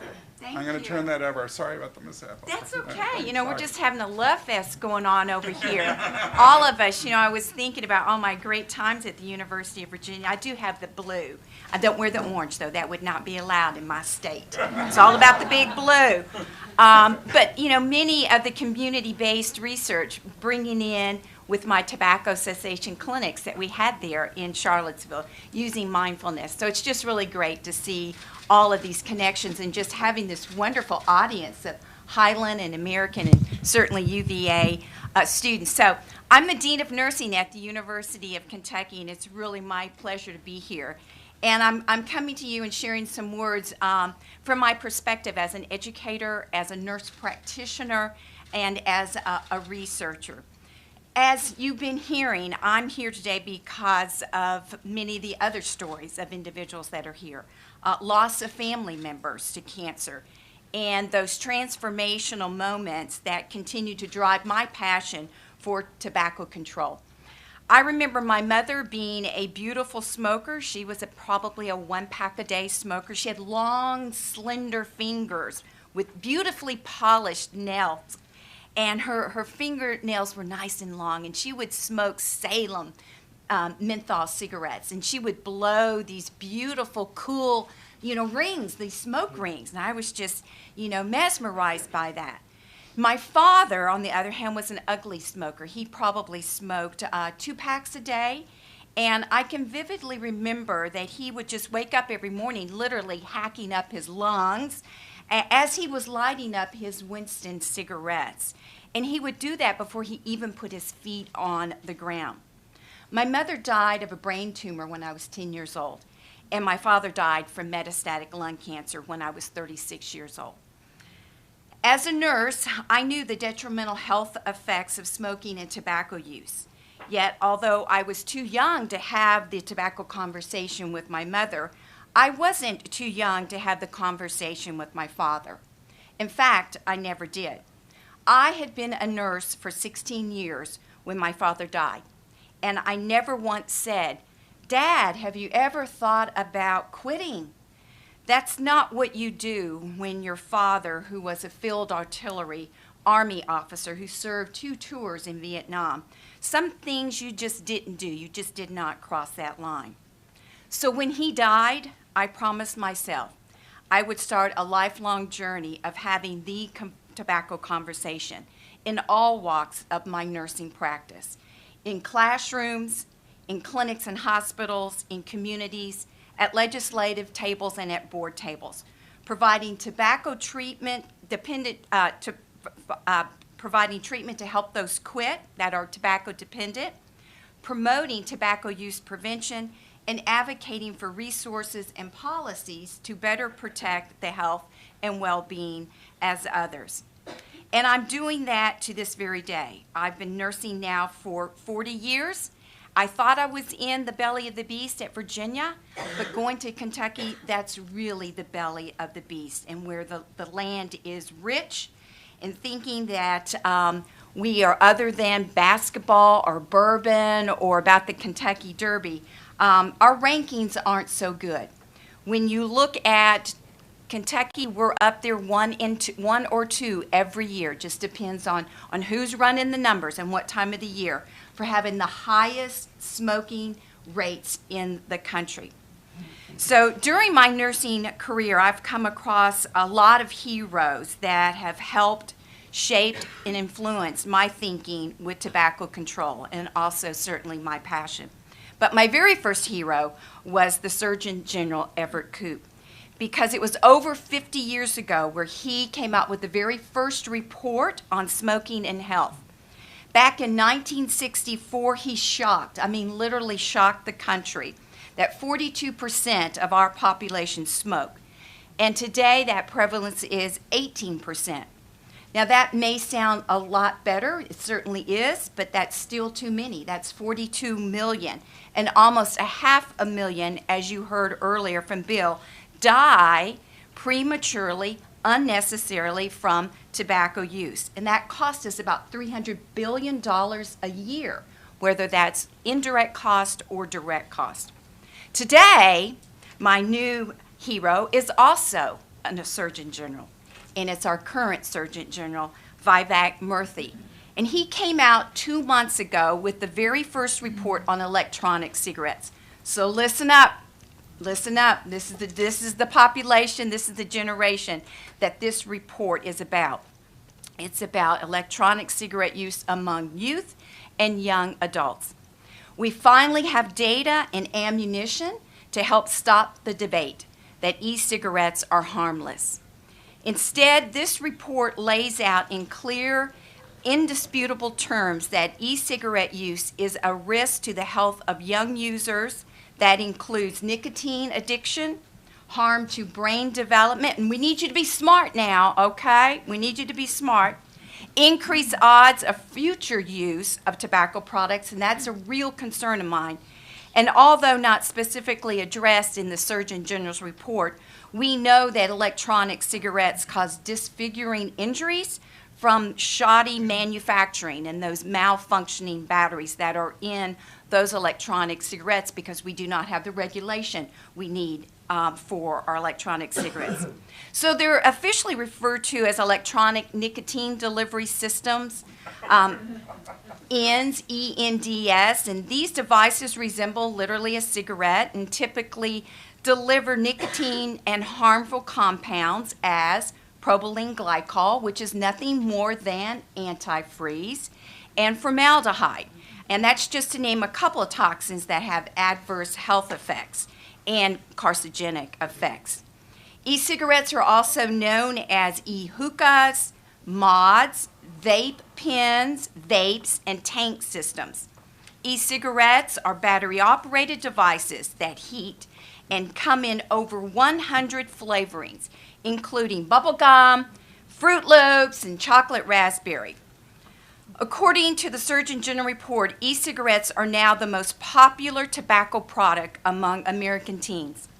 And e-cigarette use, now listen to this, we're going to have a test afterwards, see if you're paying attention, everything we're saying. E-cigarette use by high school students grew by 900% between 2011 and 2015. It started out 2.5%, now it's up to 16%. And that's just talking about those that have used electronic cigarette in the past 30 days. When asked, high school students and young adults, 18 to 24, have you ever used, over 70% say that they have. Now, back to these startling numbers about the use of e-cigarettes with with electronic cigarettes. This surpasses traditional cigarettes, and it is the #1 preferred product. And now we also know that not only is it the #1 most preferred product, but it's associated with dual use of combustible tobacco products. So whether that's a cigarette or a cigarella. In 2015, almost 59% of high school students report being an e-cig user plus a cigarette or a cigarillo user. In closer review of the youth data on e-cig use, older students, the ones that use it, are the ones are the following: older students, meaning the high school students versus middle school, Hispanics, and whites are far more likely to use e-cigarettes than younger students and blacks. The most commonly cited reason for using e-cigarettes is curiosity, the flavoring or the taste, and the perception that they are less harmful than other tobacco products. Inside many electronic nicotine delivery system is the liquid poison nicotine. Not only is it highly addictive, but also places youth health at risk because the brain is still developing until about age 25. So research has shown exposure to nicotine while young can cause lasting cognitive and behavioral impairment, such as disruptive development of attention, as well as learning, and increased susceptibility to addiction, meaning with other substances. Research has also shown nicotine is harmful to pregnant women and fetuses, including the risk of sudden infant death syndrome, SIDS. Even in tiny amounts, whether ingested or absorbed through the skin, liquid nicotine, those devices can break. And when you're putting them together, the nicotine bottle can break, and it can certainly cause, when you're absorbed through the skin or inhaled, can cause severe vomiting and seizures, and even a single teaspoon can take a child's life. Although the e-cigarette safety caps legislation was passed last year, that was really great. The industry would like us to believe their support of that bill has to do with preventing kids from being poisoned. But they actually have another agenda. The industry is intentionally targeting kids, not adults. Why do you think they have Fruit Loops? Why do you think they have buttergum flavoring? The CDC reports that in 2011, $6 million was spent on advertising e-cigarettes, and in 2014, it was $115 million. That's 2 out of 3 kids are seeing these cool ads with cool flavors. This is a $3 billion year industry that is repeating the playbook from their earlier years of marketing the safer cigarette. The generation of promoting the lights is now promoting a generation of the vapes. Action is needed for states to include e-cigarettes in their comprehensive smoke-free workplace laws, as 9 states and the District of Columbia, which I'm really happy, they have already done that. My state has not. My state in Kentucky continues to be on the F list from every national organization possible. The American Lung Association just came out and gave us Fs in every category having to do with comprehensive tobacco control and prevention strategies. So, like I said earlier, in a state that prides itself for national basketball championships and earning top academic ranks, we have a lot of work to do to get off these top rankings for death rates from cancer. Every year, 10,000 lives are lost in Kentucky. We have the highest lung cancer rates in the country that strike and take the lives in Kentuckians at rates 50% higher than the national average, and that's just lung cancer. Unfortunately, our death rank in the top 10 nationally for breast, colorectal, and cervical cancers. Each of us in this room has a story, and the timing could not be more urgent for us to be stronger advocates at the local, state, and national level to better promote the health and well-being of others. It was easy to miss among coverage of the recent U.S. presidential election that on the same day that Donald Trump became our president, the state of California voted to increase tobacco tax from 87 cents per pack to $2.87. That was its first increase since 1999. Nationally, signs are ominous for tobacco control, so we must work harder and be more focused on actions that we can control that will have the greatest public health impact. Recognizing that our state administration in Kentucky is not looking hopeful for passing any tobacco control legislation, we instead are rallying our local efforts to increase tobacco taxes in Lexington, Kentucky. because we know that research shows us for every 10% increase in the price of cigarette taxes, it will reduce the consumption by 4% among adults and 7% among youth. Tobacco takes a tremendous toll on our health and our economy. Millions of lives are impaired unnecessarily, and billions of dollars are spent. Regardless of our national, state, or local political climates, we can and must work together to ramp up our game plan, full speed ahead, to better protect public health. We can and must do better. Raise taxes, include e-cigarettes in our ordinances, allocate funds to support educational and treatment initiatives, and pass comprehensive smoke-free laws in public and workplaces. It is not until we are more vigilant to promote healthier lives that we will be able to breathe healthier air and live healthier lives. Thank you.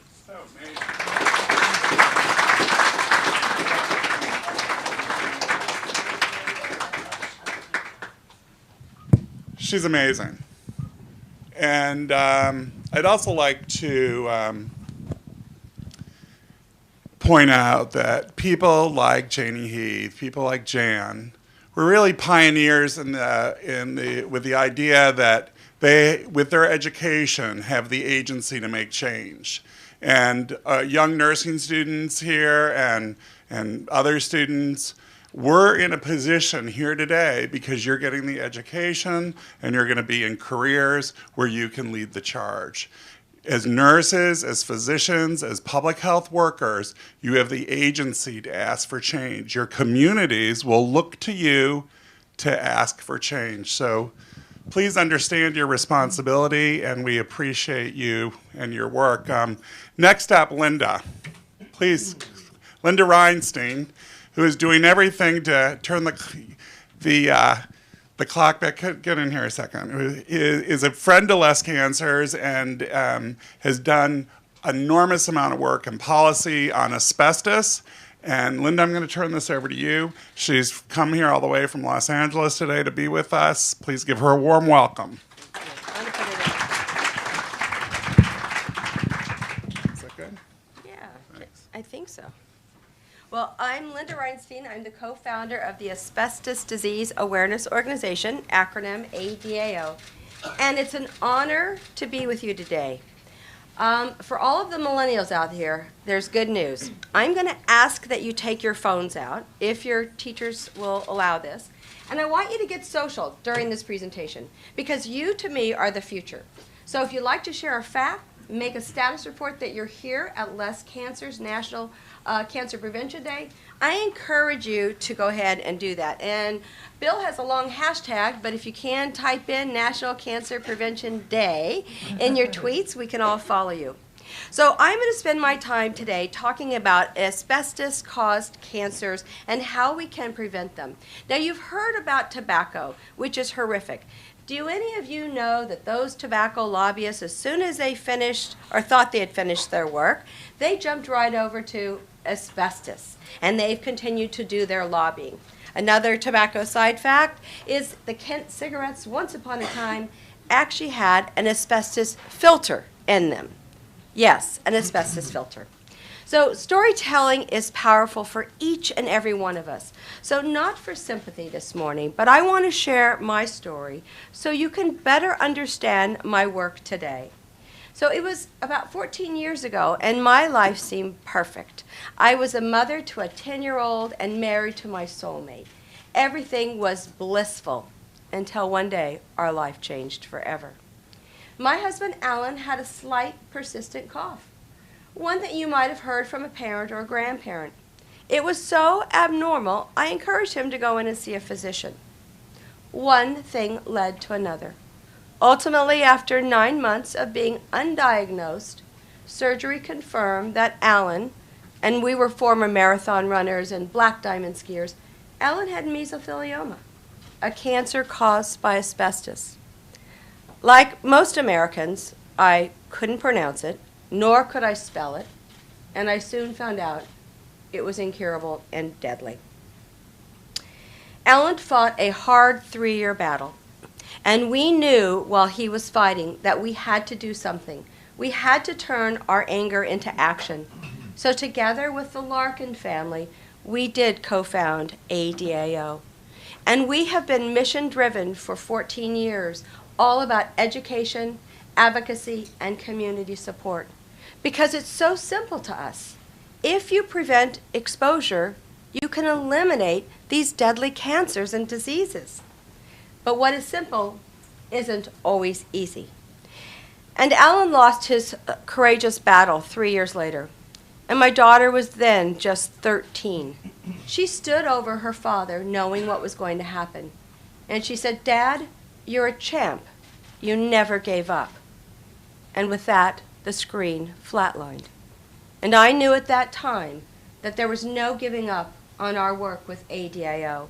It was far too important for Alan and the hundreds of thousands of Allens.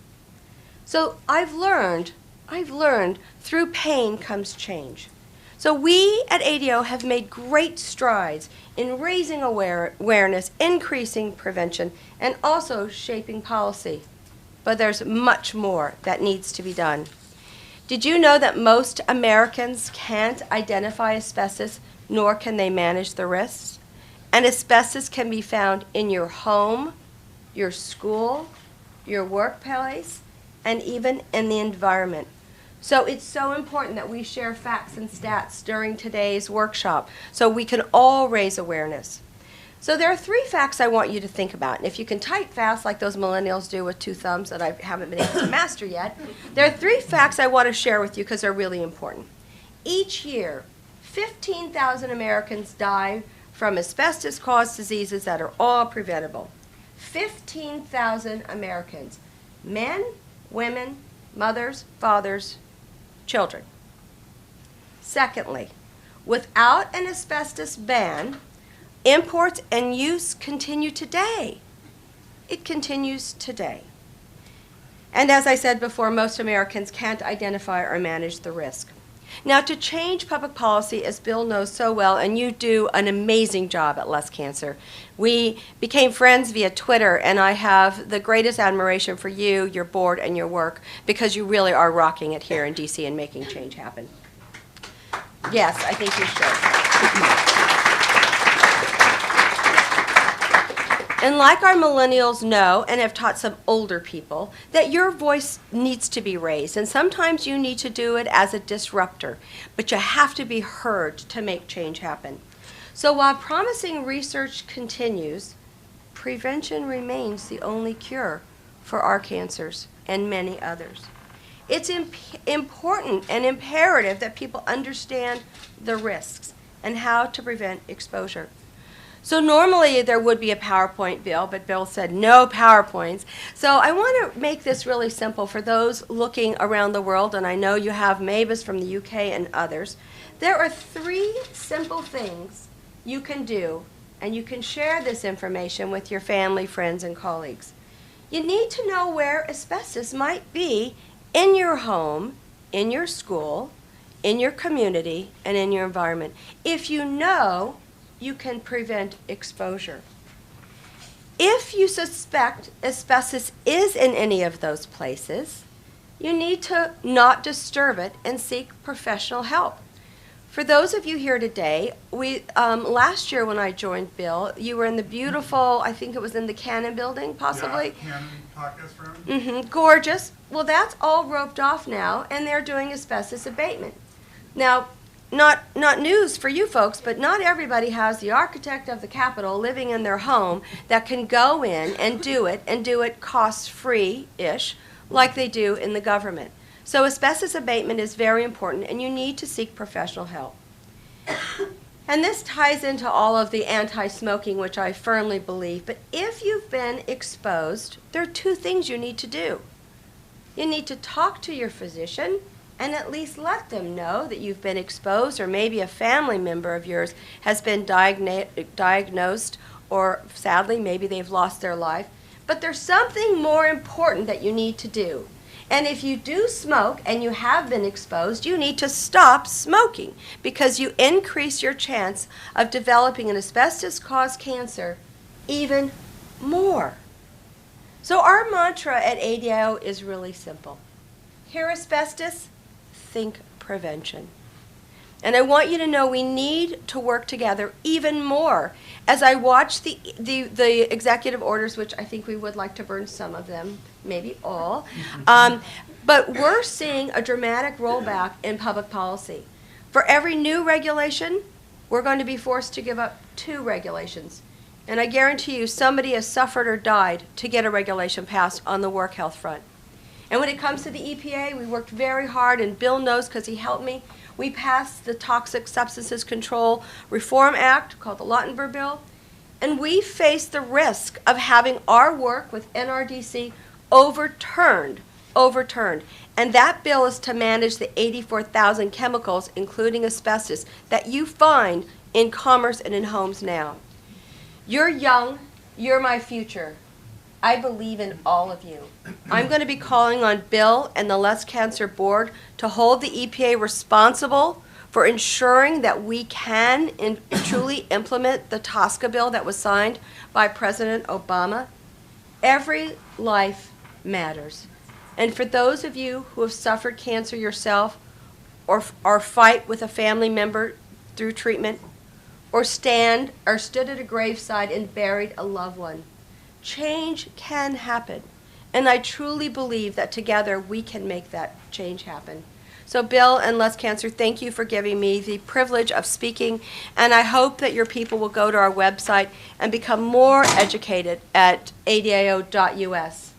Make the change happen. Yes? I have a question. Were you able to identify how your husband got the asbestos,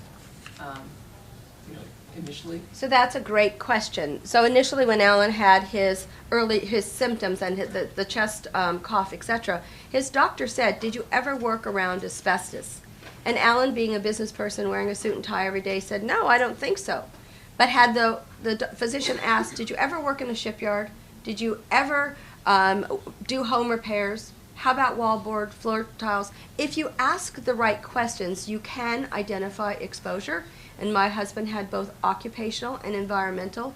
He loved to fix things around the house, but he was also a metallurgical engineer, so when they built nuclear submarines, they sprayed asbestos widely in a tight, confined space. But Alan is one of millions of hundreds of thousands. And we recently buried a young man who was 29, and he wasn't a plumber. He didn't work in a shipyard. But because of environmental exposure and the imports that continue, asbestos remains a threat today. But there are the things we can do so we can prevent the exposure to eliminate the diseases. Thank you very much.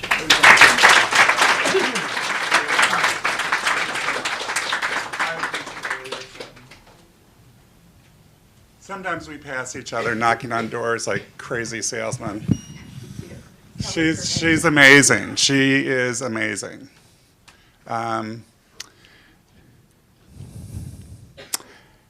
Kathleen Hayden, can you please come up? Kathleen is from the University of Virginia, and I was interested in a study that you're doing that I'm hoping you'll share with us. But Kathleen is a nurse, and she's going to help explain what she does today. Thanks so much. Thank you. Thanks for being here. Okay, thanks so much. Yeah, thank you, Planning Committee, and Bill for asking me, kind of added on. I'm a nurse practitioner, actually, and my story is that I've practiced medical oncology, which is thinking about chemotherapy in the day. And I practiced back in 1985, and I walked on to a ward at the National Cancer Institute at NIH here in Bethesda. And one side of the rooms were filled with these young men with this pneumocystis pneumonia we knew nothing about. And they were basically dying from something we now call AIDS. The other side would be people fighting for their life on phase 1 and 2 clinical studies, mainly chemotherapy, fighting for their life for different cancers. And it was a world awakening to a new nurse, for all you nursing students. It was a different place. Working at NIH was an amazing time and place. I didn't think about cancer prevention and screening. You know, we were struggling with other things. But through the years, I learned there was a way that we could potentially prevent and screen these patients. And through that, as a nurse, I became a nurse practitioner to be an advocate for my patients and look at all the holistic way we could take care of patients, not just wait till they have stage 4 metastatic cancer. I worked from NIH to Sloan Kettering, and from Sloan Kettering, I received a call from a physician from NIH saying, we're going to UVA and we're going to start a big cancer program. So I tagged along and came into Charlottesville and was in the 90s where we began doing these tests called BRCA1 and 2, and I helped run a cancer genetic program. Back then, in the mid-90s, when this test became available, no one really knew about it. And people that did didn't want their insurance to know about it. They didn't want to stir anything up, so they would pay thousands of dollars to get this test. Well, obviously you know about this test now because we have a celebrity, Angelina Jolie, who has skyrocketed up all the testing for BRCA1 and 2, which is amazing. So we have this kind of education. But now we have over 40 cancer genetic tests because 5 to 10% of many cancers are caused by a gene that we inherit from mom or dad. This is the new way to prevent and screen people. Yes, it's a small number, but we're doing it now in breast. We're doing it in colon cancer, something called Lynch syndrome. And what we need to advocate, not just for people in oncology, but for healthcare providers, nurse practitioners in rural settings, in family practices, to take something very simple, take 2 seconds to ask a very detailed family history. You know, just don't say, what did your mom die from? But yes, did she die from breast cancer? Well, what age did she die? Red flags for hereditary mutation are young age of onset. And people think, oh, just breast cancer. But look at the other cancers. People don't realize that BRCA2 is the breast cancer gene. Your lifetime risk of getting breast cancer with that gene is close to 80%. But did you also know that it's almost a 22% of ovarian cancer risk? And pancreatic cancer is 6 to 8%. 3 times increased risk of melanoma with the disease, as well as prostate cancer. So you have to do a very detailed family history, asking grandparents, nieces, cousins, and look to see if you can find some hint of a hereditary mutation. So this is slow in coming, and something I'll talk about, that tools that we need to help primary care physicians, nurse practitioners, nurses identify these patients. I was doing medical oncology. I've been in private practice for over 30 years, and emotionally it takes a toll on your heart and soul because you get very close to these families, these patients. And 3.5 years ago, I had an opportunity from a couple pancreatic surgeons at the University of Virginia, who are cancer centers now named after Emily Kurek, who died of pancreatic cancer. She was a very amazing woman. I think she would have been the governor of the state of Virginia. She worked hard and effortlessly for our community and education. I loved being in her presence. She was an amazing woman. And she died from that disease, and the cancer center bears her name. And these pancreatic cancer surgeons lured me away from medical oncology practice to start a high-risk pancreatic cancer screening clinic. We've heard about mammograms, we've heard about colonoscopies, pap smears, but no one, when you look at the guidelines, especially from American Cancer Society, there are no guidelines for pancreatic cancer screening. You know, some of my colleagues actually laughed at me a little bit because they were like, there is no screening, there is no prevention for this disease.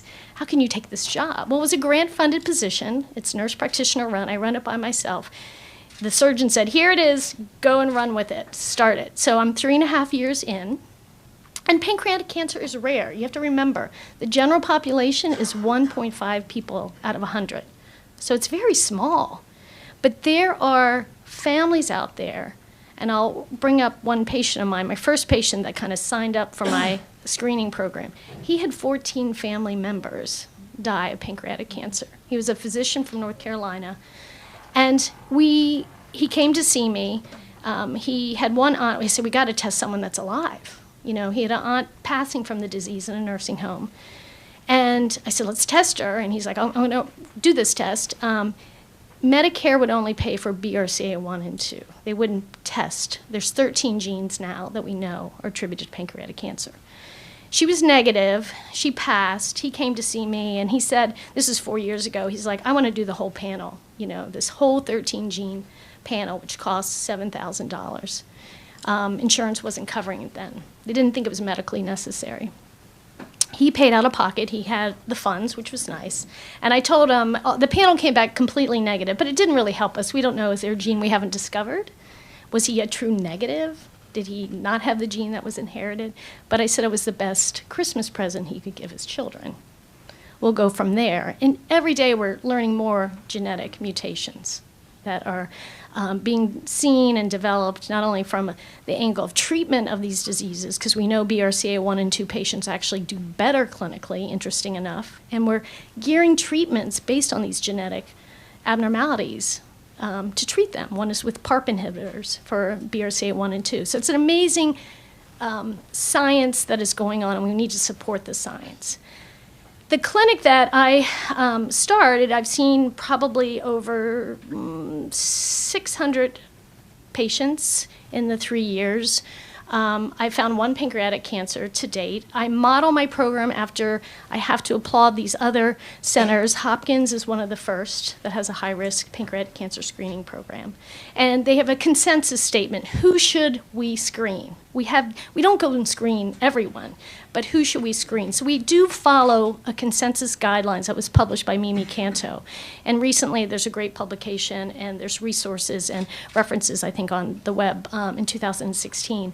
But we follow strict guidelines, and we follow Hopkins, Sloan Kettering, IU, Dana-Farber. Some of these have IRIS programs. And they are doing very interesting research where people come in with strong family histories. And when I say strong, to be a candidate for my program, and I get draws from North Carolina, Pennsylvania, Florida. I've had people come from other family members all over. You have to have at least 2 first-degree relatives carries the highest risk, so a mother and a brother. Does that make sense? That would carry a 5 times increased risk. We don't screen everyone. So if you have 1 family member, we don't really screen that person. Or you have one of these 13 genes that we can test for. So when they come, I do it's intensive on the phone, and I only run this clinic 1 day a week. I do other clinics too. I work with melanoma, I do a bunch of other stuff, but I have to screen every person to see if they're a candidate. And when they come, I call the trifecta visit, I look at their family history, I get them to see the cancer genetic counselor, if they have not been genetically tested, if they meet criteria. I see them, and I discuss the benefits and risk of screening for pancreatic cancer.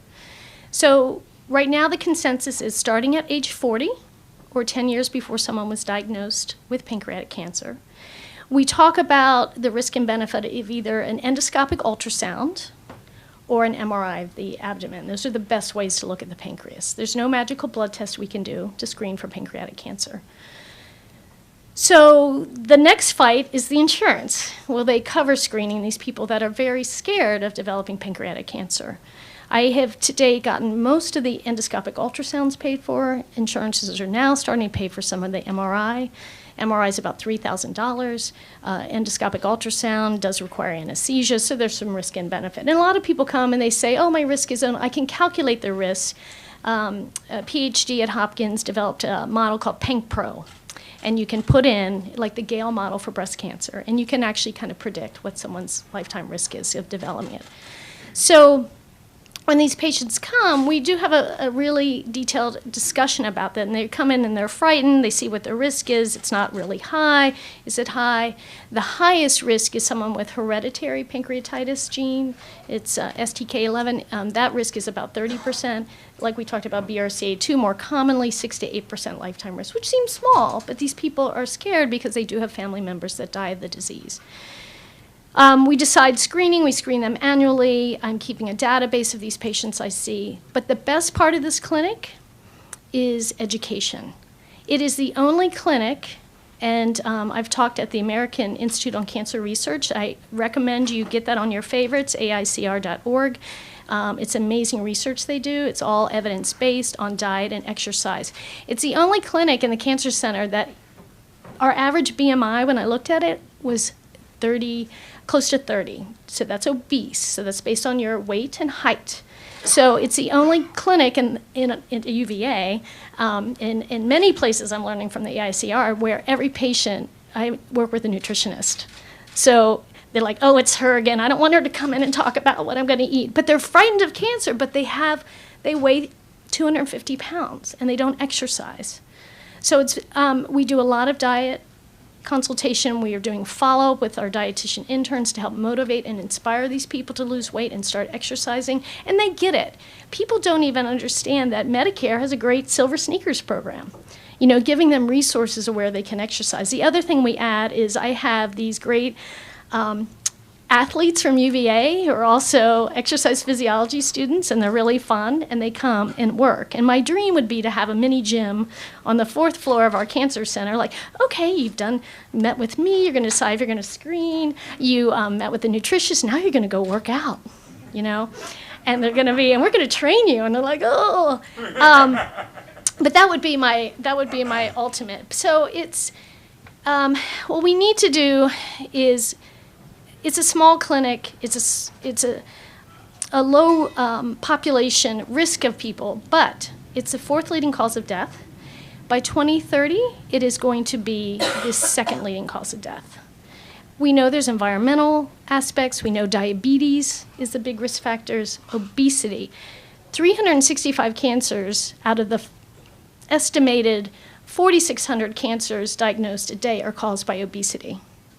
And smoking is another big, big risk factor that increases one's risk highly of pancreatic cancer. So smoking cessation is also a part of that, of our program, and referring them for that. So really, in the end, we have to get better at covering these, helping our healthcare professionals identify these people with cool tools, computer links that flag this person has a family history that may be hereditary.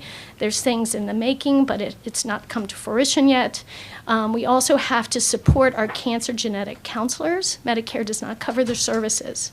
So unfortunately, grandparents come in and they're concerned, but they don't want to pay out to meet with a cancer genetic counselor. So trying to get coverage for service for them is imperative as well. And I want to thank you. I left brochures out there with my card if you have any questions. And thanks for having me. Kathleen, you're amazing.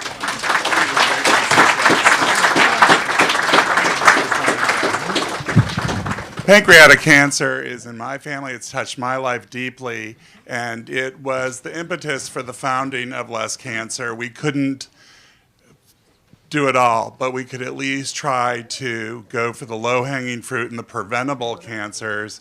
Your work is so important. It's so critical. And I love your work because you prevent so much suffering. And that's really what we're about. Nobody wants to go through the cancer treatment and say, let's do that again. So I love that you're doing your work. It personally means so much to me, and it means a lot to the organization and to the greater community. And you'll probably be seeing me in your office. So thank you so much for everything. So next up, Dr. Sherman. Some of you remember Dr. Sherman. He is our chairman. He is a gastroenterologist, and he has truly led the charge for Less Cancer in helping our work synergize with policymakers and other educators. At the time Dr. Sherman became involved with Less Cancer in really about 2003, there were really no physicians talking about prevention. Nobody really brought some of the things we're talking about today into their scope. Tom has been so critical in helping lead that charge, and he is based in New Hampshire, where we have an office, and I'd like to ask Tom to come up here and talk. Thank you very much. Thank you, Bill. I'm going to shift gears a little bit and just tell a story. And the story is to illustrate a few things. One, it's to hopefully you'll walk away with a sense of what is a cancer cluster. Another is what is pleuropulmonary blastoma, what is rhabdomyosarcoma, and then the most important take-home message is what can you do in your own community, because that's where the story, it's not over, but that's where the story started and that's where the story has evolved. So I wear, I wore 4 hats. I now wear 3 hats. I am a gastroenterologist. I used to practice in Warrenton for all the people from Warrenton. And we've figured out that my wife was their dermatologist, and they've carried the banner by working with the Shine More, Tan Less, or Tan Less, Shine More. And this is the Highland motivated program to decrease the risk of skin cancer. But we moved to New Hampshire, where I was elected to the State House, and I'm really honored because my colleague David Borden is here, and he and I were state representatives together in New Hampshire, and it was just an amazing 4 years working together. So that was hat number 1, is that I'm a gastroenterologist. Hat number 2 was being a state representative and a legislator. And hat number 3 is that I'm a father. I have 3 boys. Hat number 4 is being chairman of the board of Less Cancer. So with those 4 hats, I jumped into the legislature, and in the beginning of my 2nd term, I got a call from a woman who is a resident of my town, which is Rye, New Hampshire. Now, we live in a beautiful town. It's right on the coast of New Hampshire. Many people don't realize New Hampshire has a coast. It's about the shortest coast in the entire country, but it's spectacular. We're a quarter mile from the ocean, half mile from a beautiful long beach. And a lot of people come here. We have this huge seasonal influx of people coming to swim in the Atlantic. But the most important part of that experience was this one phone call. And this phone call was to raise awareness for me as a state representative that we were seeing some extra cases of pediatric cancers, rare pediatric cancers. That same person made a call to the State Department of Health and Human Services. And with that, when you report a concern about too many cancers of a certain kind to your Department of Health and Human Services, the state actually then starts an investigation. And what they're trying to figure out is this statistically a problem? Is this statistically something that we need to pay attention to? So what the state then did was they said, well, we're going to look at this area. It started out with 5 towns, and it became 10 towns. And we're going to do a 10-year look back at the New Hampshire Cancer Registry, which is managed by Dartmouth. And what they found over 2 years, it's kind of hard because where we live, patients go up to Maine Medical Center, or they'll go down to all the programs in Boston for their cancer treatment. And we don't have a major medical center right on the seacoast of New Hampshire.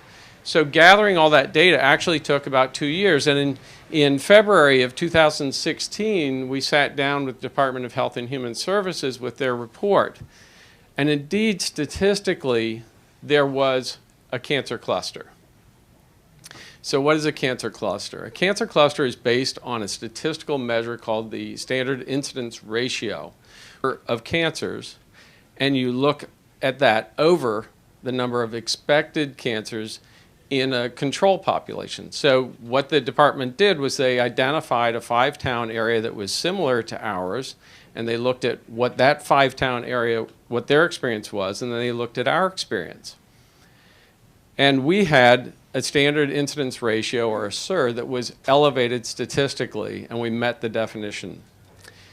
The 2 cancers that fell under this cancer cluster, one was rhabdomyosarcoma.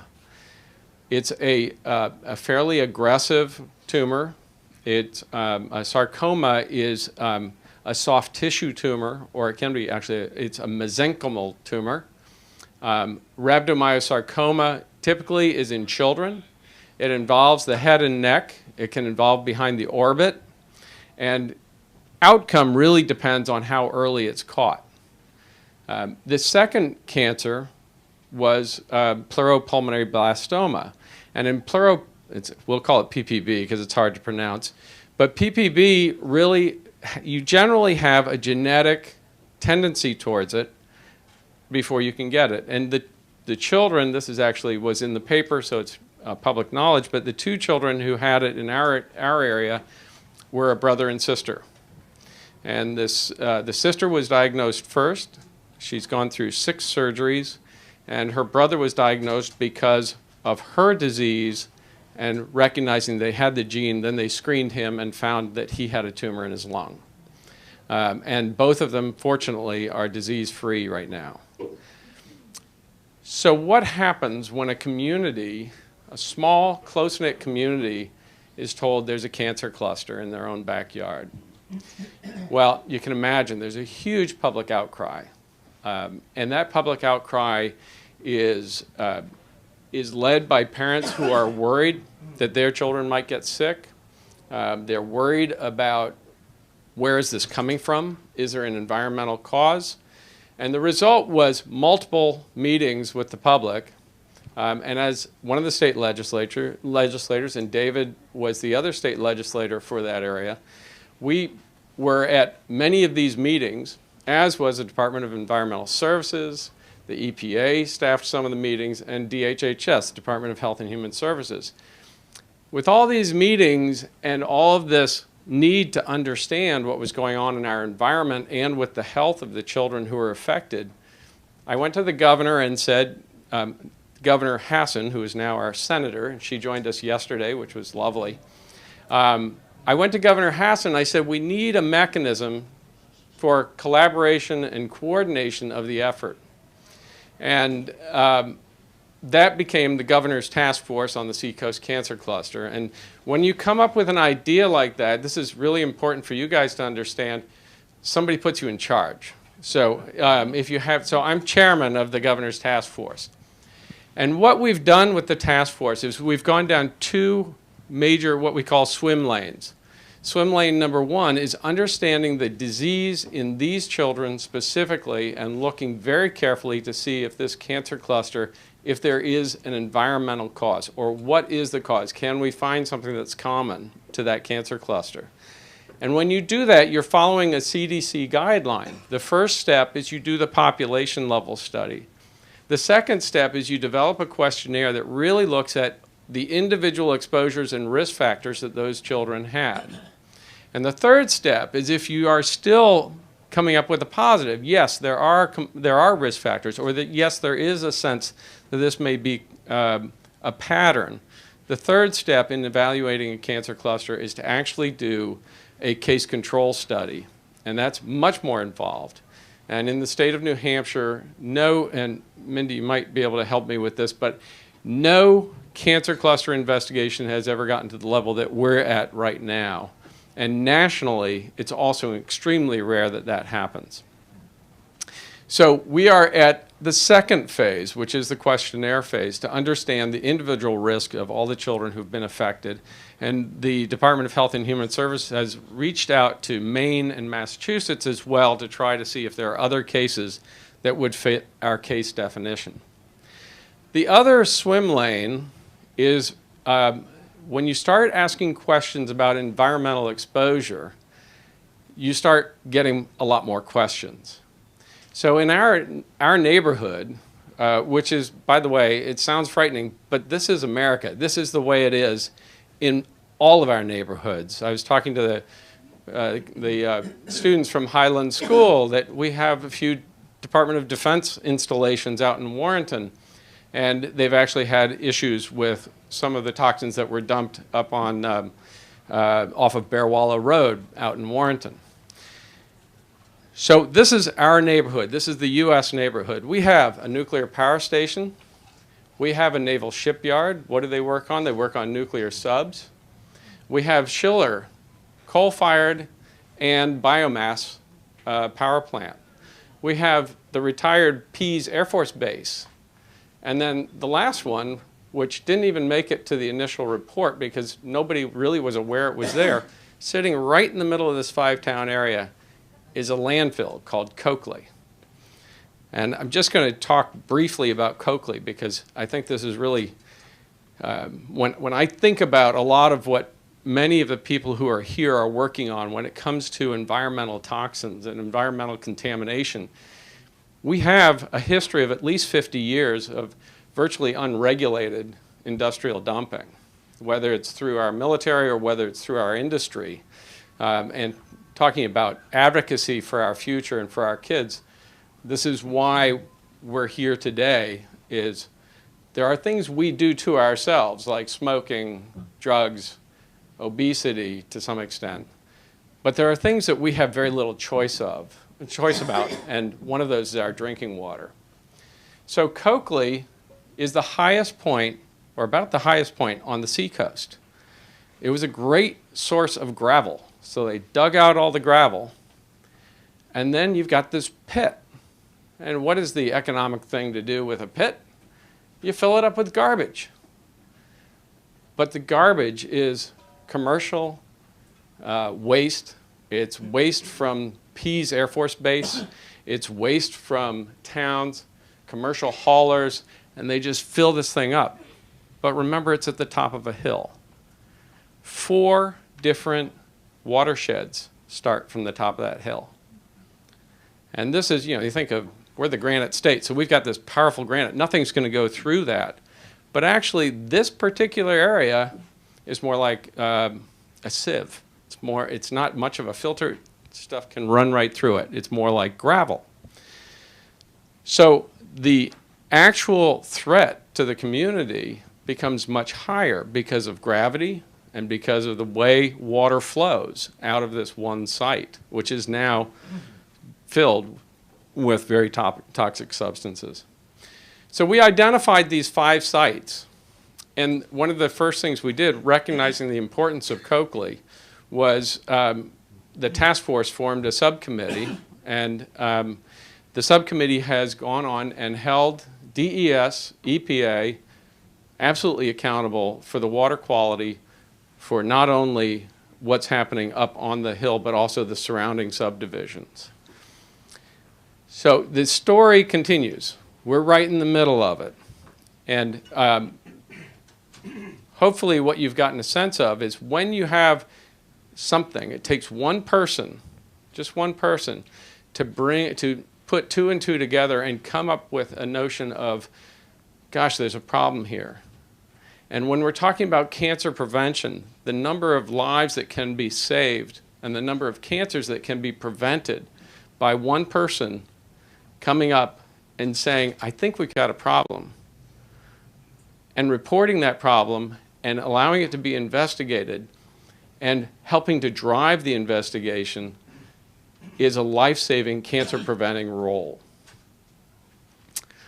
So at the end of all this, I want to tell you that we are really honored today because that person is here in the room today with us. Not only did she do all of that, but because she's a hydrogeologist, it took me a while to get that term down, a hydrogeologist, she also came up with a lot of these ideas. So I did what the governor did to me, and I put her in charge of the subcommittee looking at Coakley. And I went one step further, which was when I decided not to run for the House again, I cajoled and coaxed her into running for my seat. And so she has gone in as a freshman legislator in the state of New Hampshire and is leading the charge with 4 bills to make New Hampshire's water safer for everyone, to continue the work of the task force, to start making the connections between water supply, environmental contaminants, and public health. And today, I'm honored to give her the Leadership Award from Less Cancer for her work, and I know she will continue to do that work. I'd like to welcome Mindy Mesmer, State Representative from New Hampshire.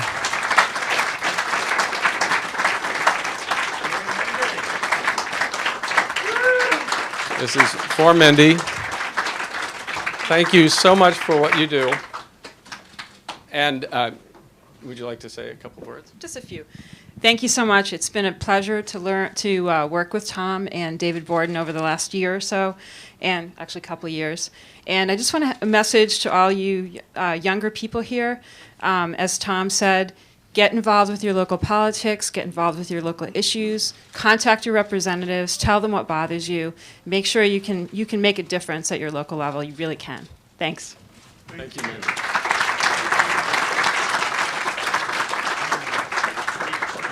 You want to take a break? I just want to, again, thank Tom Sherman for all his good work. We're so grateful to him. We're going to take a few-minute break. We need to stay on schedule. If you can grab a quick sandwich and a couple sips of something, and then we'll be back with Miles O'Brien and his panel.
So we are going to start the rest of this program off with Miles O'Brien and a panel.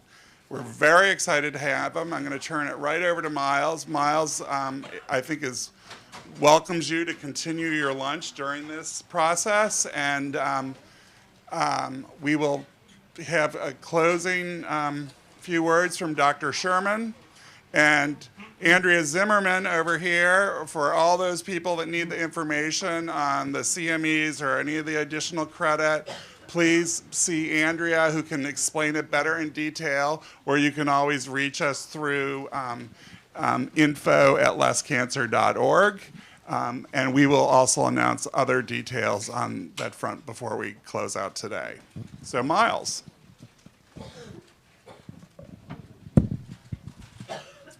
All right, thank you, Bill. Panelists, come on up, please, if you would. I'm not going to spend a lot of time introducing people because you guys can all Google them and figure out who they are and what they're all about. We have Rob Bilott coming up, Jesse Miller. Rob Bilott is a famous attorney. Jesse Miller is with American University, John Scully, University of Virginia, and May Wu, who is with the Natural Resources Defense Council. Please sit down, make yourselves comfortable, everybody. Get a microphone. We appreciate 2 doctors, 2 PhD scientists. There's probably a joke that I could come up with on that, but I'm not sure what it is. So let's, we're late, so we're going to try to do this maybe in 45 minutes, although that's, we'll have to do a lot of sound bites to do that. But we will invite you to participate with questions and comments along the way. If you have something at any point, just raise your hand, try to get my attention, and we'll inject that into the mix. We want to talk about safe drinking water. This is something that, was it Jesse or May who said, safe drinking water might be one thing that can bring us all together. That's it. So maybe there's a bipartisan issue on the planet, and that would be you turn on the tap, you can be reasonably safe that what you're drinking is not going to hurt you. I think we can all agree on that one, right? Let's hope so. But, the devil is in the details, of course. And what the problem in this country is that chemicals used by industry for any purpose are innocent until proven guilty. And they get proven guilty often by cancer clusters or who was it that said earlier each regulation is probably associated with a death or something to that effect? At the FAA, the term is the rules are written in blood. So these rules, which we're in an atmosphere now in Washington where they're going to be summarily dropped, all have good reasons behind them, and it's important that we think about them. And looking forward, as new chemicals come into use, we need to think about their consequences in new ways. You go to European countries, it's just the opposite. The chemicals are presumed to be guilty until they are proven safe to be used. That seems like a logical way to approach things, but that's not how we do it here. And that's how you end up with Rob Bilott getting a call some years ago from a dairy farmer in West Virginia who had some really, really odd cows that were very sick. And Rob, I know your story could take up much more than our 45 minutes, but I'd like to begin, as a TV news guy, I always like to begin with a story. If you could just tell us the story and how you, as a corporate lawyer, who found yourself many times on the corporate side of the equation when it came to chemicals, found yourself with that dairy farmer and what that led you to. And I realize that's a huge open-end question, but maybe you have a short version of the story. Sure. I appreciate it, and thanks for having me here. Yeah, I had been practicing law on the corporate side for a big law firm for about 9 years, representing chemical companies and other corporate defendants. And I got a call one day from a farmer out in West Virginia who had gotten my name through my grandmother because my mom's family had grown up in the area, and he was looking for a lawyer who could take on a case because it involved a landfill where his cows were drinking from a stream and it was getting runoff from a landfill. And he could see white, sudsy, foaming water coming out of the landfill. And he knew the landfill was owned by DuPont, which was one of the biggest employers in the entire community, the DuPont company. And he was having trouble getting anybody there locally to take on the company. So he came and met with us, and we looked at his photographs and his videotape of the cattle standing in the suds foaming water. And we thought this was something we could do that really help this family. It seemed like it was a fairly straightforward situation. You see chemicals coming out of the DuPont landfill, and it's in the foam. And to make a very long story, a little shorter, what ended up happening was we discovered that what was really going on here was this was a landfill where they were using to dispose of a chemical used in making Teflon. And it was one of these chemicals that had come out onto the market 50 years earlier, way before there was a US EPA, way before there were federal laws and regulations about these kind of chemicals. And this stuff was in the landfill. It was unregulated, not listed. And we had to fight to get documents about this chemical because it wasn't regulated, wasn't listed. And what we finally ended up seeing when we got all these documents was not only was this chemical in this landfill, but it had been known by the company internally to be a carcinogen, dating way back into the 80s. And even though it was unregulated, because it was unregulated, it was being emitted into the air, it was being emitted into the Ohio River, put in unlined landfills. We talked a little bit about that earlier today, all over the community. And what was happening was it was getting into the drinking water. And there were documents showing that not only was this chemical possibly impacting the cattle in this farmer's field, but it was in the drinking water of thousands of people in the community. And it had been in the drinking water for decades, but nobody had been told. And so we started a process at that point, this is back in the year 2000, 2001, notifying the US EPA, the state agencies, and that sort of began our education on how that process works and how difficult it is. This is one we heard earlier today, 80,000 chemicals that are out there. This is one that had come out before a lot of these regulations existed, and even though we had all this data internally about the chemical, we ended up doing big studies later on through litigation to get the public and to get the community the information that this actually is in your water and here's what it can do to you was a staggering process that took many, many years. And only just now are people understanding what this chemical can do, the types of cancers it can form. So let's talk about it. It's perfluorinated, right? Correct. PFOAs. And this is, it's a surfactant, is that the correct term? Yes. It's a good word, by the way. That's a good word to impress your teachers. Surfactant. But it's used, I believe, some versions of it is used in Teflon, it's used in a fire retardant, it's used for a lot of things along those lines. Give us an idea of what this chemical's intended use is. The chemical was actually invented by 3M back in the late 1940s, and it was sold to DuPont and others that used it to make other materials like Teflon. It was what they call surfactant, something to help things kind of stay separated during the manufacturing process. And what would happen is this chemical was used in these manufacturing processes, and some of it would get into and stay in the final product. A lot of it gets emitted out into the atmosphere, and it's in all kinds of consumer products, or at least it was until very recently. Fast food wrappers, stain-resistant carpeting, stain-resistant clothing, frying pans, cable, electronic wiring. And the concerning thing about it is when this stuff gets out into the environment, it persists.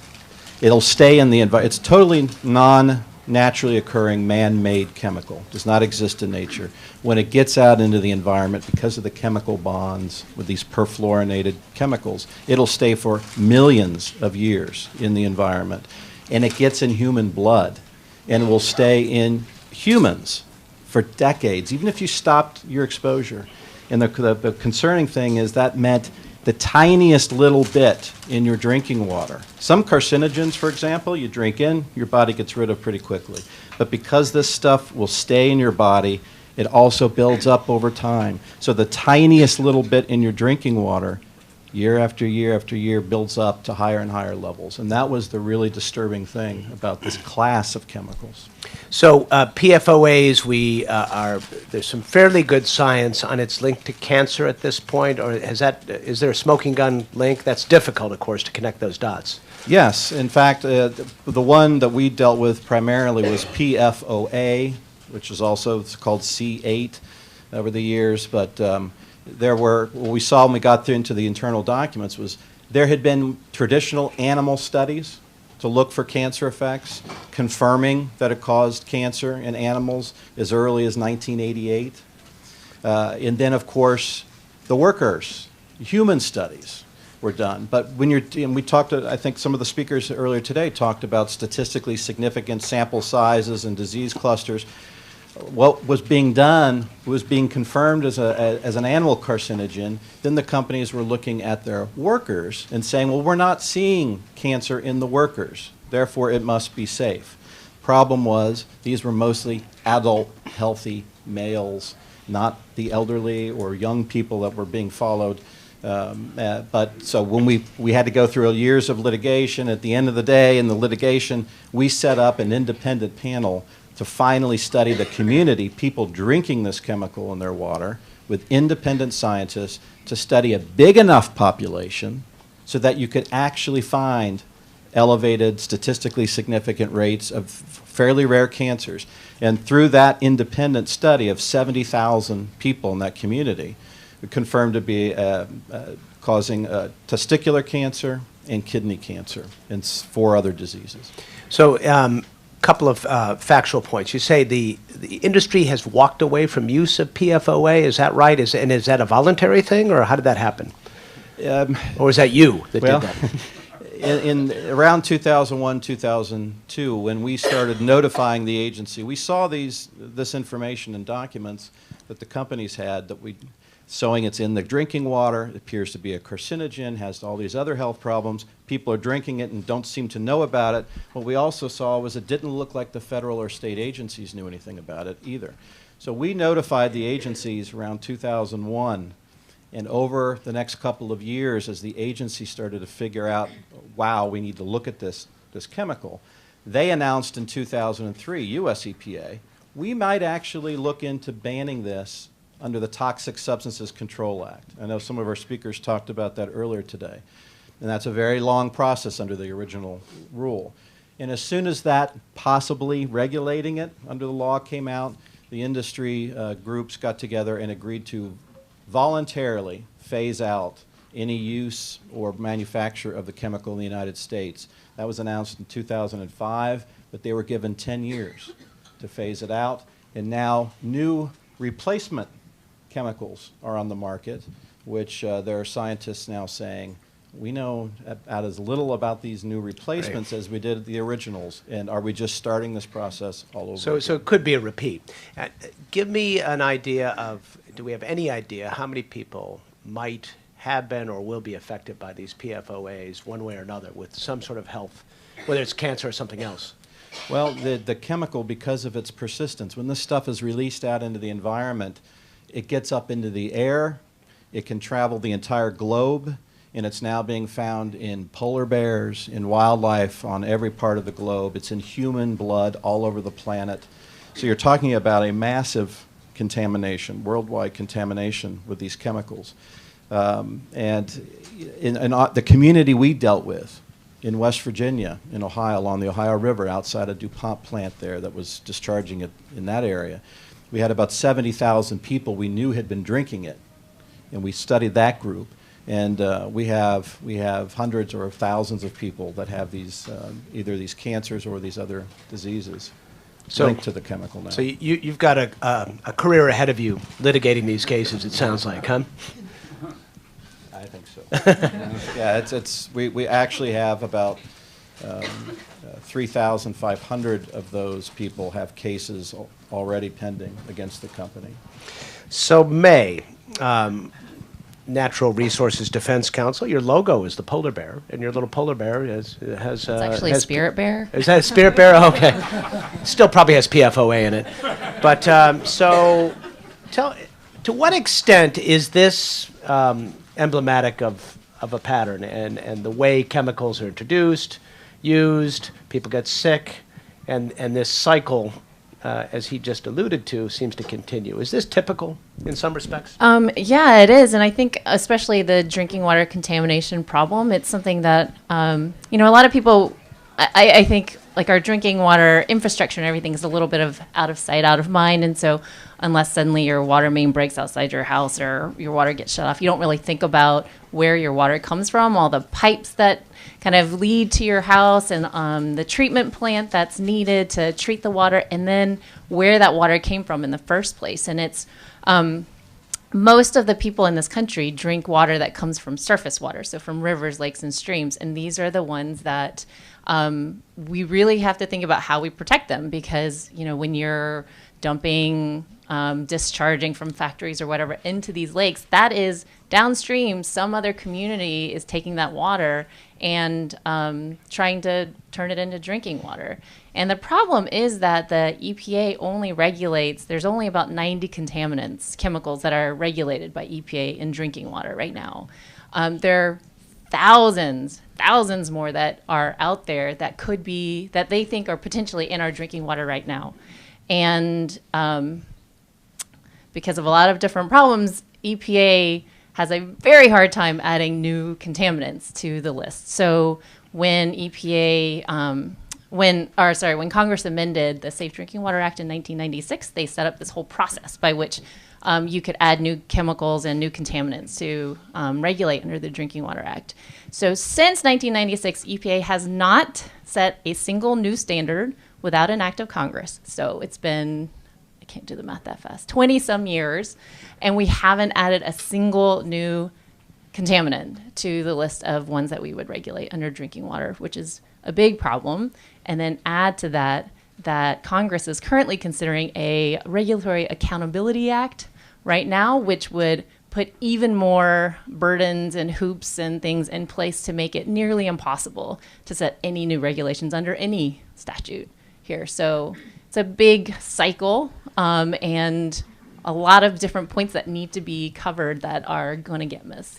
So, as I understand, there's this containment candidate list, right? Every 5 years they come up with a list of potential suspects. How big a list is that, and when was the last list released? So they're required to come up with a candidate contaminant list, CCL, every 5 years. The current one has, I wrote it on my sheet and I forgot now. Right. It's like 90 some, I think. So 90 possibles. 90 possibles. That could be in our drinking water. Right. That we really haven't even assessed. Right, and the PFOAs are on that list. No, are they on? They're on the on. They were on the UCMR, but yeah. So there are 90 some chemicals and microbials that are probably in our drinking water that are probably causing adverse health effects that EPA needs to look at and decide whether or not to set standards for. How concerned should we be kind of nationally about drinking water given all of that? A lot. It's a big problem. There's big, huge question marks there, and that's something that we just need to, put a lot more resources into to figure out what's out there and how we can treat it. But also, like, how talk about prevention. How do we keep it from getting into our drinking water in the first place? And a lot of this, it has a lot to do with what you test for in the first place. I mean, in some respects, we really don't even know what's in the water, do we? Right. There's a lot of some of the big hurdles are that we just don't have the analytical methods to even detect some of the things that we think are ending up in the water. I know pharmaceuticals is another area that's a big question mark that we know because we have this toilet to tap system, which is, we flush it down the toilet or flush it down the sink and it. We just had lunch, babe. Yeah, sorry. Stop eating Enough now. Enough of that. Yeah. Anyway. So we know, people are flushing their, unused and expired pharmaceuticals down the drain, whatever, and they're showing up in our drinking water downstream. But there are so many, medicines and drugs out there. Like we don't have tests for all of them in drinking water. So, yeah, it's a big unknown. I mean, is this in the realm of impractical, or is it just something that if there was enough teeth and money provided to the EPA, we could solve this? Oh, gosh.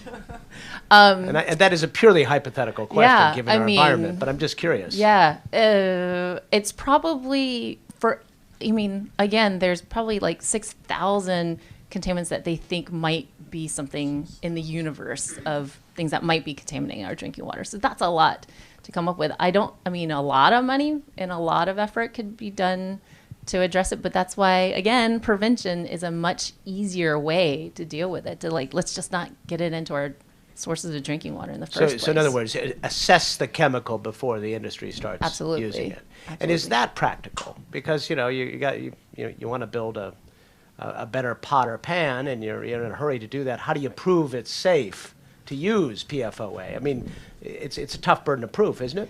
It is, but we do it for other things. So, for example, for pesticides, which are designed to kill things, Congress had decided that that's not something that we want to put out into the market before they're tested. So for pesticides, there's this very long process by which companies that want to put out a pesticide have to go through a very long list of tests, aquatic toxicity and animal studies and all sorts of things to show that like this pesticide doesn't have certain unreasonable adverse effects.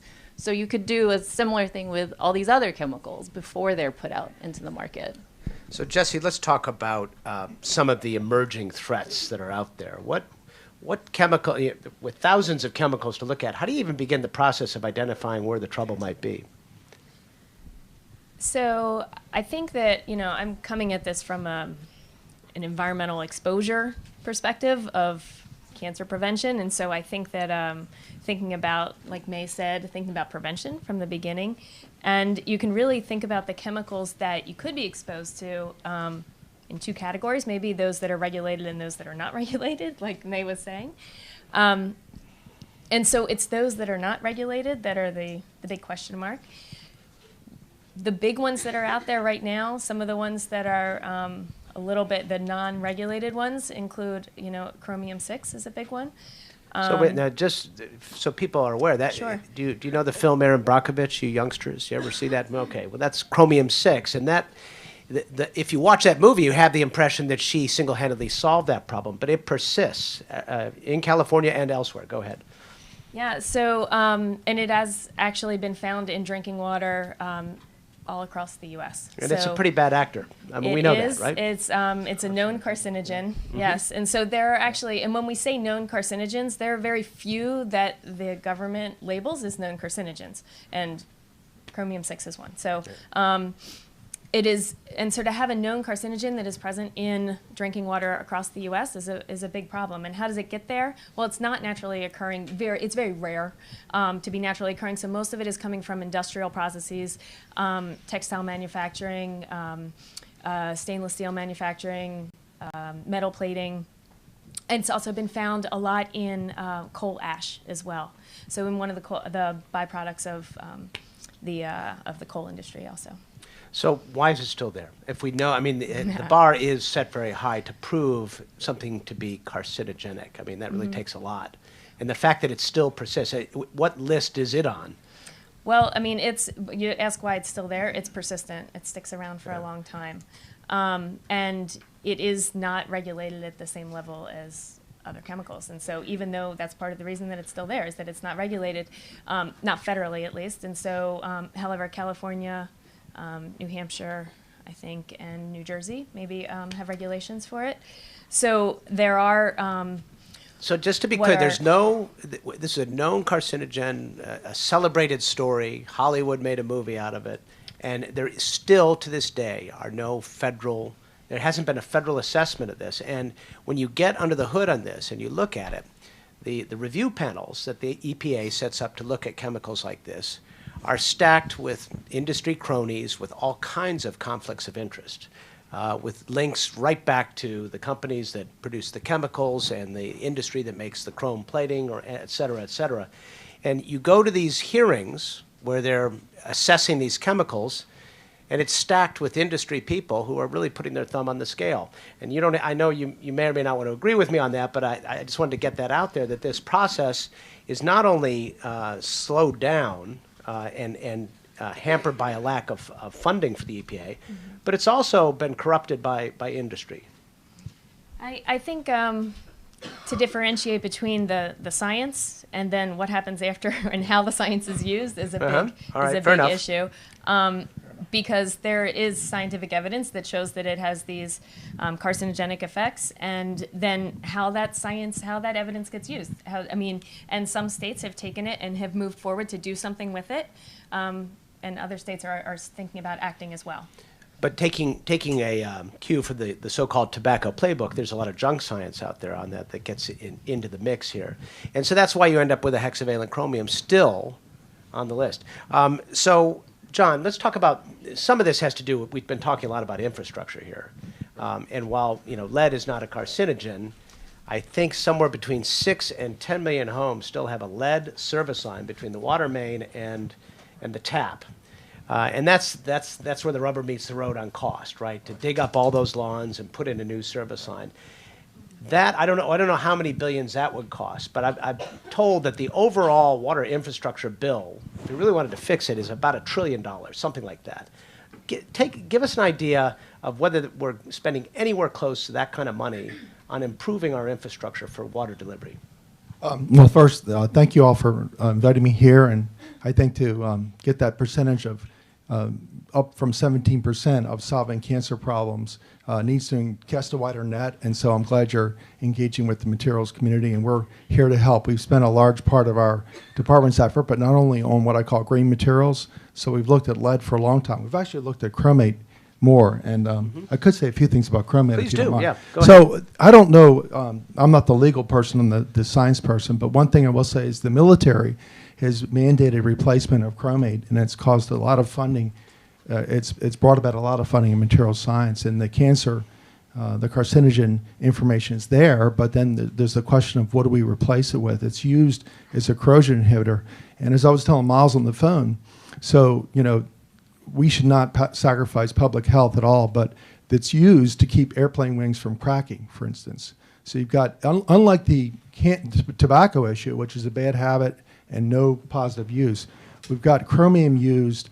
It has a use, and there is some risk associated with it taking it away, and there isn't a drop-in replacement, but it's got to be replaced because of this carcinogenic issue. And it's a real issue because airplanes, for instance, appliances that you may buy, commercial aircraft, military aircraft, they have hundreds of pounds of chromate. And even if it's mandated to be removed, how do we get it off of there without contaminating, as May said, the water supply? So there's a whole issue on what respirators, equipment people will need, how will you dispose of it. And so there is hope. There are some replacements for about 15 or 20 years.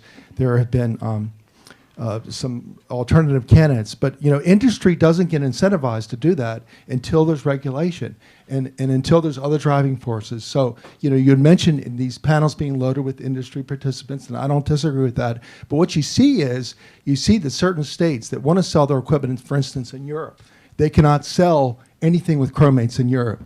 So now the Boeings or the whatnots, the Lockheed Martins are incentivized for business reasons, not as laudable as we'd like, to not do this. California is a state, so this is a state level. They want to follow what Europe is doing on a lot of heavy metals, right? So that's my comment about the So to hexavalent the chromium. extent that industry has to operate in a global environment, the European regulations actually end up helping us. The European regulations end up helping our industries that seek to sell things around the world. So and they may not do it, the Ambrokovich, because it's the right thing to do, but they end up doing it in the long run. And they're for about 20 years, the materials community, driven by the possibility of regulation, the possibility of mandates, have studied alternatives to chromate. And I'm not trying to, there is a real issue if you look at some airplanes, especially these planes that fight fires. They tend to be older airplanes. You see these movies where they drop the chemical in the fire and the wing falls off, and that's a real issue. And so it's a little bit different than the tobacco issue where there's maybe no good reason, but there's some habitual reasons. You've got sort of trade-offs, what we call in the materials community trade-offs. I'm not defending chromate. There are, if you put enough science on it, like the issue of detection, I think these things are solvable. How much money is the question. Let me ask you this question, whether it's you or anybody else in the panel.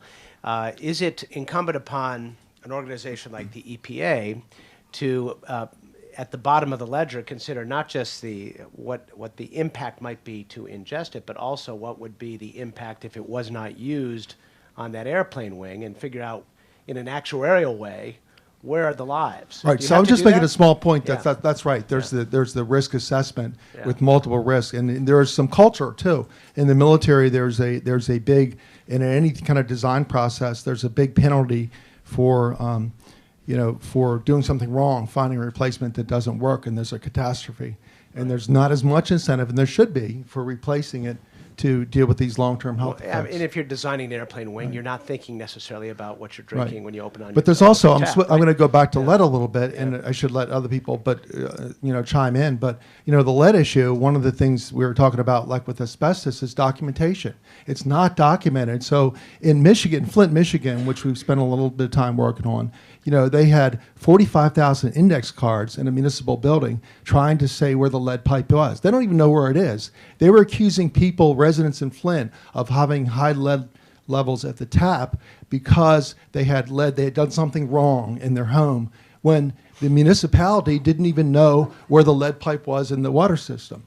And the other thing is, I just want to throw in one point, is it's a trillion-dollar problem. There's probably over 2,000 municipalities or waterworks, and affecting 10 million Americans at least, and poor documentation of where the lead is used. Rob, I think a lot of Americans would be surprised to hear that just the very fact that chemicals are introduced without really any study being considered for their impact on human health.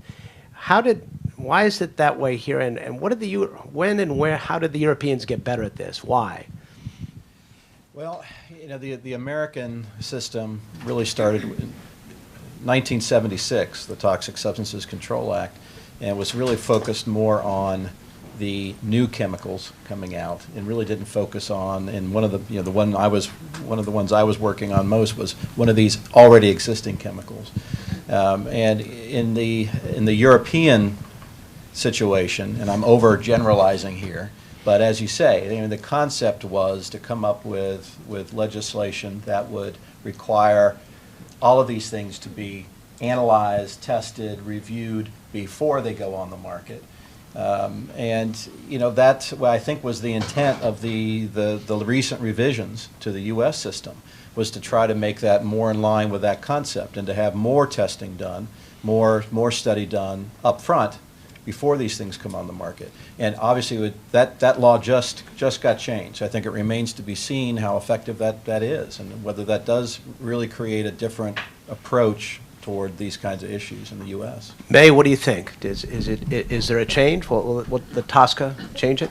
Well, yeah, it's a big change, and the devil's going to be in the details, because it's up to this EPA to start looking at. They have their first set of 10 high-risk chemicals that they're going to be looking at, and we'll see how this administration's environmental agency is going to handle that assessment. And, like I said, there's all these, we talked about the Congressional Review Act, there's the Regulatory Accountability Act, there's a lot of things that are being put in place by this administration to make it a political decision, not a scientific decision, on how these things play out.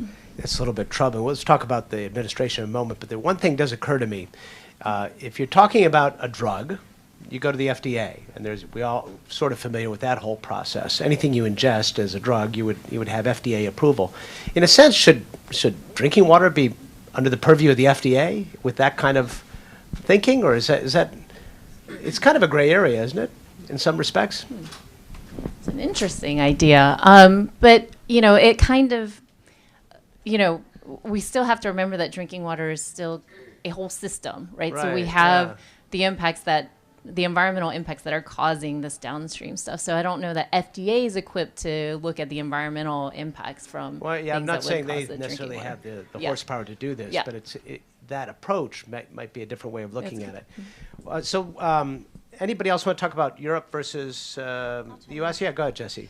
So the REACH legislation in the EU takes more. I just wanted to mention the precautionary approach, because it's a very different approach to regulations when you have foresight and you're doing something that's more proactive and precautionary versus a reactionary approach. And so it's a very different regulatory system, and that's all I'll say. But it's hard to compare the two because it's a different approach. If you wanted to create a precautionary approach here, what would that take? It would take knowledge and scientific evidence to know what's going on with the chemicals before they go on the market. Whether you're talking about like pesticides, like May mentioned, which we do know a lot about them before they go on the market, or any sort of chemicals that are industrial chemicals or household use chemicals. And then it's interesting to think about pharmaceuticals and personal care products, but again, they're regulated by the FDA until they end up in the drinking water, and then we have to deal with them with the EPA. So knowing more scientific evidence, but where is that responsibility? Where does that fall? Does that fall on the American public and taxpayers to pay for that through the EPA and the FDA? Or does that fall on the proponents, the people that are wanting to use these chemicals in the first place? Is it reasonable to expect that science can give timely enough answers so as not to provide too high a regulatory burden on industry that wants to use these chemicals? I think it probably should fall on industry if they want to use the chemicals, because they're the ones that benefit from it directly. They're not often the ones that deal with the externalities and the other costs that come to the public after the fact. John? I just want to say one thing, that having participated in rating standards, which is something that's eye-opening, is that unlike the thinking that might go on in Washington today, standards are not usually developed by zealots that overreach, and they could be burdensome, but they don't. That's not the way they're done. They're done, as you said, by science, the trickle down. I could put 5 material scientists on a problem and solve it, and someone could have a cardiac problem, and we could put 5 surgeons on it, but that's not the point. The point is that we can distill that science down to a level that a plumber, a municipal water worker could use. And most standards are, as I mentioned to you on the phone, are gems. The lead and copper rule, it was gamed in Flint, Michigan. And so, while it's pretty ominous to talk about these chemicals that aren't regulated, and that's a very good point. The ones that are regulated, some of the standards are very good. The Safe Drinking Water Act you can't. The bigger problem is these legacy materials, not knowing what was done 100 years ago. But the science and the development of most standards, I would say every standard I've ever seen is very rational. It's not an irrational zealot type approach. So give me a few more words on how the lead and copper rule was gamed in Flint. That's interesting. Right. Well, the lead and copper rule, briefly, everyone, says that there's a limit for copper release that's pretty high and a limit for lead that's really low. And the more science that's done on the medical side, the lower it becomes, like 0. But right now it's 15 part per billion of lead, and there's a 90% rule. And for those of you that are students, that just means if you've got 100 samples and 10 of them are above 15 part per billion, then you declare that water unsafe. And I don't know if you read, there's no safe level of lead at all, they, right? They declare that safe. That's right. a very, very important distinction. Right. There is a 0 level probably, so that's the way it's currently used now. I don't think Mr. Pruitt knew the answer to that Right, question. and so the punchline is, that's right. So the punchline So if he's is, listening, if you run have into 10, him while I hope he watches the YouTube, right? Yeah. So if you and how do you game that? So what I'm trying to say is, just to review again, if you have 10 samples that come in above 15 part per billion, the water's deemed not drinkable. But the lead and copper rule was they went into the houses, and how they gamed it was they went in, they didn't do those statistics. They also ran the faucet and they told people to run the faucet, which might have some basis, but that's not what the rule says. And so there are ways that you game standards so that you pass the standard.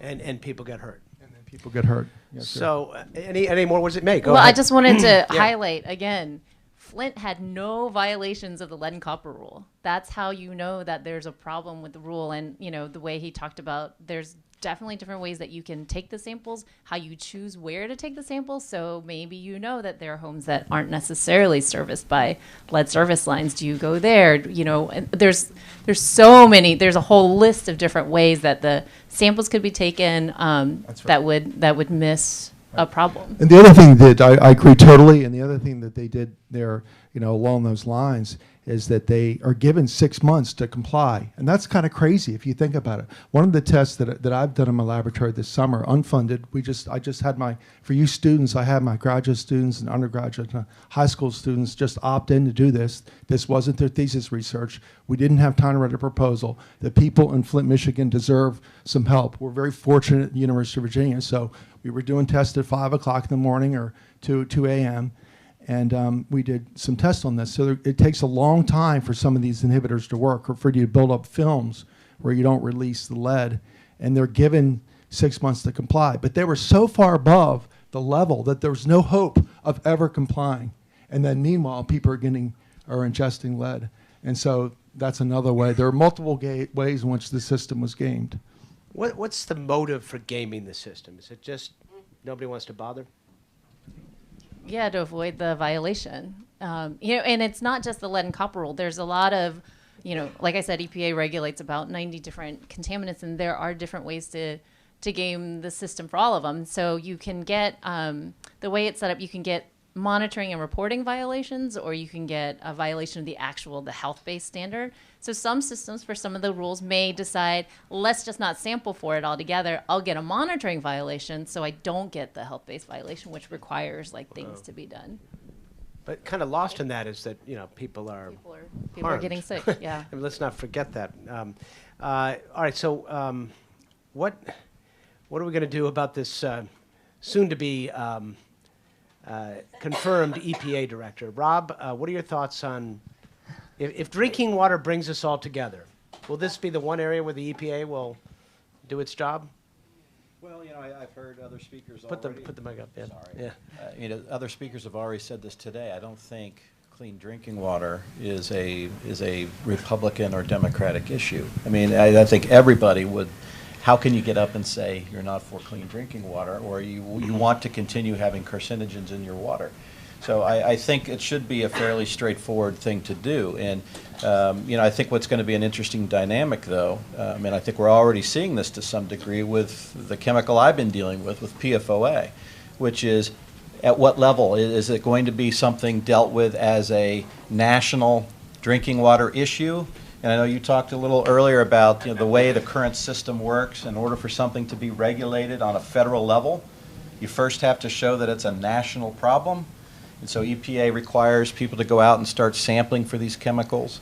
There's ways to, if you talk about gaming the system, there's ways to change those results. If you have your detection limits a little too high, then you only find it in certain places, and you find it in a small percentage, and then your issue becomes a local issue that could be delegated to states. And with PFOA, for example, we're seeing states step in and take the initiative. New Hampshire, Vermont, the state of New York, where these chemicals are now showing up, and they're showing up all over the country.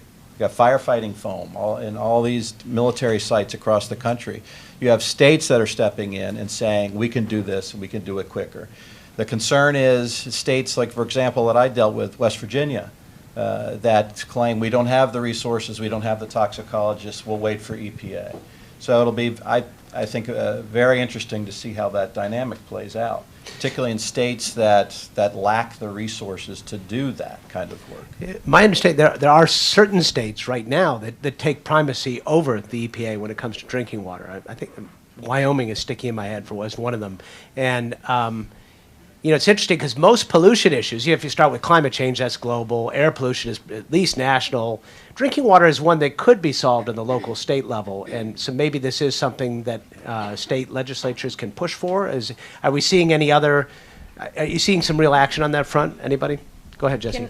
I think that while that's possible, and we're definitely seeing that with some states stepping forward to address some of the big ones that are out there right now. We run into issues, though. It's kind of like with air pollutants also, same thing, where we have chemicals that cross state lines. So then what? It's not just limited to one state or the other. Water moves. Air moves. So even if it is produced in one state, it might actually be causing problems in another state. So, May, what are your thoughts on the Trump administration EPA as it's shaping up right now? Yeah, let's go to the states. Let's get the states. As one of the examples of just how bad the system was already up before today is, there's one chemical perchlorate, which is a component of rocket fuel, that in 1998 was put on this candidate contaminant list. In 2011, the Obama administration said, this is a problem, we need to set a standard for perchlorate in drinking water because of the impacts that it has on fetuses especially. Under the statute, they had 3.5 years to finalize a standard. In 2016, 5 years later, NRDC had to bring a lawsuit to force them to start because they hadn't even proposed a standard yet. And our lawsuit, the settlement of that one, says that they have to propose one by 2019. So we are 20 years from when, one chemical, 20 years that it took for us to get to a point where hopefully, who knows if we'll get a standard. So, I just the way it's set up right now, I just don't see, and with the way the administration's looks like it's going, I think that the states are really where we're going to be putting a lot more emphasis for at least the next few years. Was there anything in Mr. Pruitt's testimony that gave you perhaps greater concern, or maybe some reason to believe there might be some shred of hope somewhere? No. All right. No hope, sorry. Yeah, no hope. Yeah. Rob, in Pruitt's testimony, his record, what do you see? Yeah, I have to admit, I don't know that much about his background. All I can say is I hope that, particularly with the chemical issues we're dealing with here, unregulated chemicals that require public awareness and notification. At a minimum, that some process be in place that when these things are showing up in drinking water, whether it be through federal or state, that there's a way people learn about it. You've heard so many people today talk about education is the key to prevention. And knowing what's in your water is key. Regardless of what level of government's going to address it, getting the information out to people who are actually drinking it, that it's there at a minimum. We know it's there, and make the information available. And hopefully that'll happen at some level, whether it be federal, state, or otherwise. Jesse, how worried are you? I'm very worried, but my biggest issue is science. I think that the move away from actually looking at the science and the evidence to support different changes, whether it's for drinking water regulations or any of the other environmental issues and climate change, any of the environmental issues, that the move away from actually looking at science and turning more towards political reasons and political decisions, that's my biggest worry. John, how about you?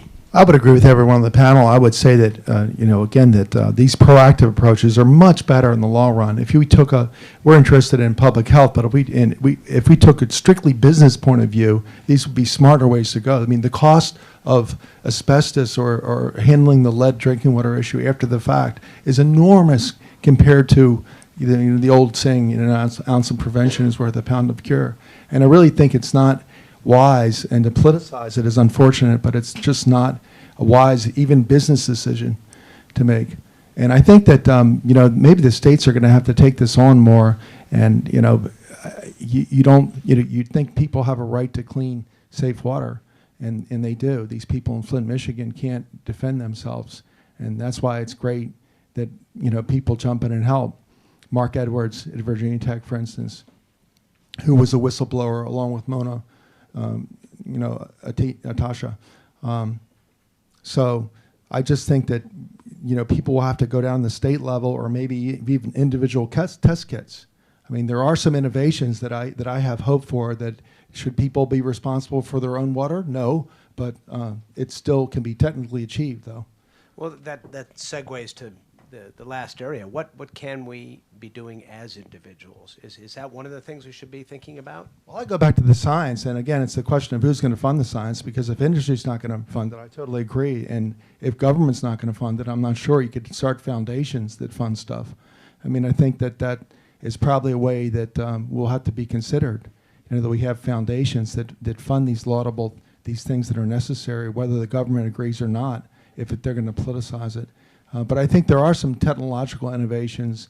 But I think the science, I agree totally. The science in this country is to help you make informed decisions, anyone, to make smart decisions, right? And that can trickle down to a standard that's not made by a zealot, but is made so that a practitioner can deal with the problem, and you don't have to call in 5 PhDs. No alternative facts, right? Go with facts. If you vet it through the open literature, I'm an editor of a journal, that's the process. See, people underestimate that scientific process, but when you vet it through journals with peer review in their prestigious journals, I mean, people say that's the ivory tower approach and that's the old establishment, but there's good to that process, that stuff gets vetted through the system and junk science doesn't get out in these credible journals. So when these politicians talk about alternative facts, you look at the level of expertise of the journal and it's not there for these alternative facts. Well, a lot of so if you want to look, you can evaluate quality of science. There are journals and then there are journals, and that's the problem, right? Some of these are just bought and paid for by industry. May, what are your thoughts on individual actions, things we should all be doing. These are young people. I often tell my kids that, you've heard of the greatest generation. Your dad is part of the worst generation. We've really screwed everything up, and now you have to fix it. So you guys have to fix all this for us because we made a mess. What should these kids do? Well, I was going to say for homeowners, y'all may not be there yet, but there are, you can demand from your drinking water utility that they come and do tests, especially for lead, and a lot of them will do them for free. There are also test kits that are available. So I think that there's some, when you talk about awareness building, I think that educating yourself about where your water comes from and getting engaged with your water utility, because you are the customer, so they have to listen to you, and start asking them questions about what it is, what's the source of your water and what are they doing to protect the water. Just really letting them hear, the utilities hear from you is a big deal, but also, again, the earlier speaker said it, getting involved in this process here, like on the Hill, and reaching out and saying that this is something you care about and everybody around you cares about, and that they need to do something about it is really important. Rob, give them some inspiration. Well, I think every one of you should realize, you can really make a difference yourself by just assuming. You can't sit back and assume somebody's looking at this. Let's take water, for example. Somebody's looking at our water, screening it all for us. When you turn that tap on, just assuming it's all fine. You have to really get engaged and work on these issues yourself and make sure. And the thing I think is still really lacking out here is ways to get information out to people. Ways to get information to communities. A lot of places, all you get is your annual drinking water report that tells you, and as we've heard today, there's only a small list of things that are required to be tested for, that they're required to tell you about. And there are all kinds of other things you could be asking for. You could be asking for information, finding ways to make that information available to the community. So that, again, people at least know what they're being exposed to. They have some opportunity to avoid the exposure. If you don't know you're being exposed to something, you can't avoid it. Jesse? Yeah, I'll second both what May and Rob and John said. I think that becoming informed is the most important thing. So whether that's your own drinking water or if you're interested in a specific topic, dig deeper and talk to experts and call people, call your congressman, call scientists, call people, become informed and speak up. So I think the election of 3 months ago has taught us the lessons of apathy. So let's take some action, everybody here. Anybody have questions for the panel? Go ahead. In terms of being informed, I'm a PhD student at the University of Virginia, looking at health disparities. How has racism contributed to these disparities that we're talking about? Yeah.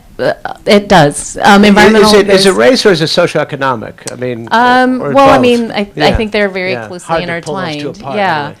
anyway. One of the examples that I have is one of the cases that NRDC litigated was in Dixon County, Tennessee, where there was a landfill that was contaminating the drinking water with TCE, and they knew about it. The city and the county knew about it, and they informed the people who lived here, who happened to be white, and told them not to drink the water, but did not tell the folks who live down here who happened to be black, and said their water was safe. That was, and we ended up, that case turned out very well, that the county had to put drinking water treatment for the people that they had they had ignored for so long. And I think Flint's another example. Time and again, environmental justice is a huge issue, and it's not just drinking water. It's where factories are located, where hog farms and, these very polluting industries are located. They're always, oftentimes located in poor or communities of color. And it's, that's a huge area to look into and study more, because it is very prevalent. Anybody else on that subject of race and economics? No, I will add just factually that in Flint, Michigan, we can call it socioeconomic or racial and subject to interpretation, but the emergency management of the city of Flint, they decided not to put a phosphate inhibitor in there that would mitigate corrosion and limit lead release. And the Flint River water was very corrosive, but that was for another reason, because they were switching to Lake Huron water and didn't have the pipe finished. But anyway, back to the point, they viewed these people as not able to manage their city, and the orthophosphate inhibitor would have cost $100 a day. And again, I'll go back to the cost. So to make that clear, the $100 entire a day. Flint crisis Really could have cruel. been averted Yes, for sir. $100 a day. For $100 a Citywide, day. not per individual. For the Right, entire $100 city. a day. That's why I say that the prevention piece is really important. It's been mentioned several times today, and that's obviously the role that we play, but I think that we can all play. And there's an example of where it's literally penny wise and pound foolish. Anybody else with questions? Yes. Good question. What can we do at home? What do you recommend? Filters? Well, the one thing I'd say about the filters is that the filters can be susceptible to their lifetime, and you don't know in your home. So I'll just leave it there and let these experts speak. But so it's something that can be done, but it's like a band-aid. Right? Yeah, it's Right. very important. Remembering to change them exactly, or knowing when they don't work anymore. Yes, the different filters work for different chemicals, and so that's something else you need to be knowledgeable about, and that probably starts with getting your water tested first to know what's in it, and then getting the filter that will remove those contaminants. Yeah, for example, with PFOA, it was determined that you could filter it out with a really simple activated carbon filter. And in fact, some of the kinds that are sold over the counter and in your regular store you can go get and put on your home tap would work to filter out PFOA. It had to be changed quickly. And for example, we had a situation in New Jersey where it was contaminating the groundwater up there. Part of the way that was resolved was getting people filters, but also providing much more frequent change out of those filters and having the education about how quickly they had to be filtered out. But some of these contaminants, like the perfluorochemicals, can be removed with very simple technology once people know it's there and it needs to be dealt with.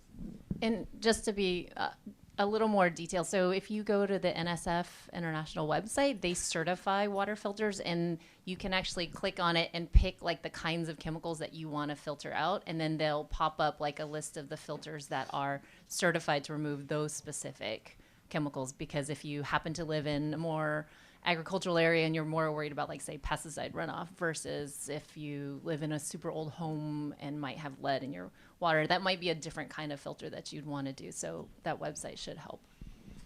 Anybody else? Oh, we want to take a few more, or should we do? Yeah, well, we have closing comments. Yep. We want to make sure we get a group picture of everybody. All right. Can we do two quick ones, and then we'll call it? All right.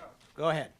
So you said that the water contamination, like the unsafe water, can affect fetuses, and especially with this new administration and the vice president especially, who has put at the forefront the protection of these fetuses, how can they justify not putting, like, keeping this water safe, like, at the front of all this? Like, how can they say It's a really good question. Yeah. What you're telling me is there are double standards in Washington. Is that right? I might have to do a story on this. I don't know. This is. Go ahead. One more final question. So, as you guys heard before, I'm a legislator in the state of New Hampshire, and I have 4 bills in play right now that have to all do with drinking water. And I just want to say, at the top of the Republican Party, my bills are supported with co-sponsors. So that's, I've gotten wide Republican support on both sides of the fence, actually. As a result, we started overnight, basically, within 24 hours, we started a Facebook page called the New Hampshire Safe Water Alliance, which was an advocacy group we started. We had over 100 people in 24 hours. We now have 150 people after only a few weeks. And I was talking to one of the heads of the Republican Party yesterday, and they said, you need to bring me something I can approve because my constituents are driving me nuts. So I have to be able to approve something to help them, go back to them and say, we're going to have safe drinking water. So advocacy is really important. It starts at the grassroots level, and you can really make change. So, and my question is, can everybody on the panel give me your cell phone number?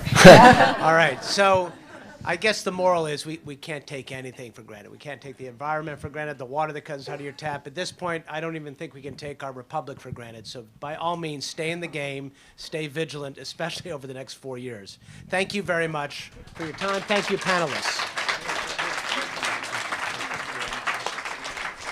Thank you. So you can just put your microphone on the. Thank you, John. We're so grateful for everything you've done. You're all heroes. Thank you very much for everything.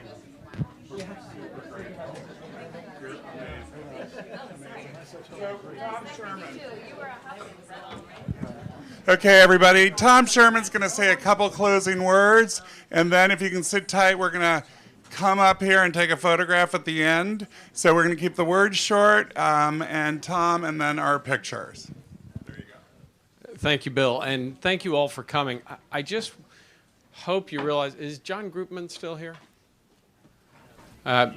John, when he spoke either last year or the year before, said to me one of the most profound messages, or gave one of the most profound messages of cancer prevention. And as I've spent a bajillion years as a physician or in training to be a physician, and one of the ways that many of us think of cancer is that it just kind of happened. You know, somebody, our dear friend Anna Bowman, all of a sudden was diagnosed with a leiomyosarcoma. But we don't think about what happened before that, and that's where the work that you all are doing, the panelists are doing. What John Groupman said was that cancer is a chronic disease. And to me, I don't know if you get the profound nature of that statement. That means you need prolonged exposure. You need to have something there that is affecting your genes, your body, your inflammation, your IL-6s, all of the different mediators of how your body reacts. So the work that Rob Balot has done on PFOA has shown that some of these substances will stay not only in infancy but in utero. And phenomenal question. Who asked that? That was the best question I've... Anyway, but in utero, not just for a few years. These are so biopersistent, they're going to stay with you for 30 years. And when you look at cancer as a chronic disease, that means that for the next 30 years, you have that potential carcinogen circulating through your bloodstream. So shift over to something like tobacco and recognize the impact of stopping smoking. You've just withdrawn the carcinogen. You've just taken away, you know, I deal with liver disease. We see people who are drinking heavily, developing cirrhosis, developing fibrosis of their liver, setting themselves up for liver cancer, but they stop drinking. And it doesn't take away their risk of liver cancer, but it certainly drops it considerably. So one of the messages that John Groupman gave me last time that I'd love to leave you with is that cancer is a result of chronic exposure. It's not something that just happens to you. You can reduce risk, and you can eliminate risk. And that is a critical way that each of you can have an impact not only in your own lives, but in your family's lives. One of the mantras of medicine is if I have a patient coming in for a colonoscopy and I'm doing my pre-op physical on them, I spend one sentence telling them, by the way, has anybody ever told you to stop smoking? There's a 10% chance that with that one sentence, they're going to stop smoking. That's how little it takes to start making a difference in your own world. So when you leave today, I hope you will leave with some kind of tool, some thought, what you individually, no matter what level you are, what you're going to do to start changing the course of cancer and preventing it. I also want to take just a moment to thank some of the real powerhouses that we have helping us. No one here is getting paid. This is all volunteer. Miles O'Brien, award-winning, world-class journalist. I remember meeting Miles when you were with Soledad on CNN, and that was, actually, I think I met you just before that. Rob Balot, and I don't want to start naming names because there's just too many people here. This is a passion for all of us.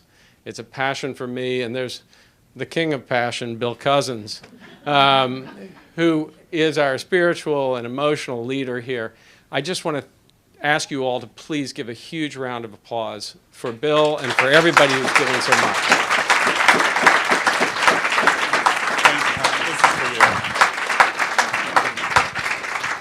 So we have a couple words. Thank you very much. Obviously, I'm just one spoke in a wheel, and all of you are the ones that will continue to make the difference. That's what this is about.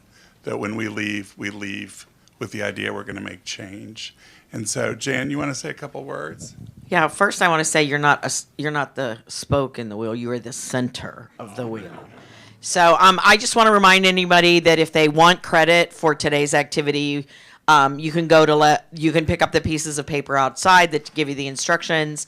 And there is more information and resources on lesscancer.org. So if you need additional information, you can either send an email or look and see what the resources are that are available. Thanks so much, Jan. And Catherine Reed, can you stand up just one quick sec? Catherine is the nurse that was part of these planning sessions for the academia piece. She wanted to remain behind the scenes, but I can't resist. She's amazing. She's an amazing human being. And Vincent, can you come up here and direct the picture? We're going to take a final picture, everybody. We do it every year, so we need everybody in the front of the house. And Vincent's going to help direct that. Thank you all very much. For those of you that are about 6 feet, I would like to have you in the back row, please. Always the back row. Okay. And everyone below that in the front row. Thank you. Great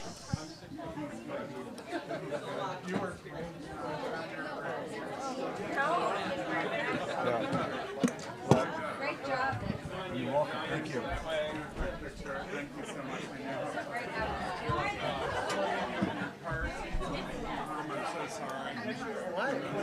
We're all good. It's all good. Guys, yeah. Please, picture. Everybody, oh, thank you. Yeah, good work. Bill, let's get some chairs in the front right here.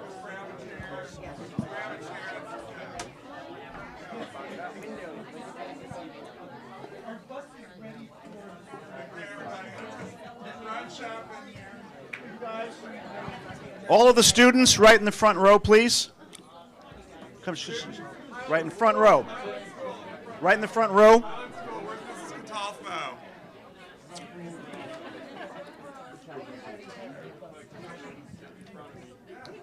Let me have you kneel down, please.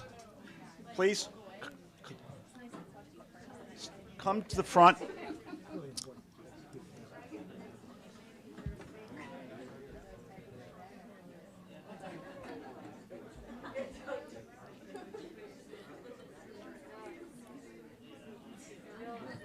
Okay. I need those of you on the edge here, please fill into the center. Please move toward the center. Please move toward the center.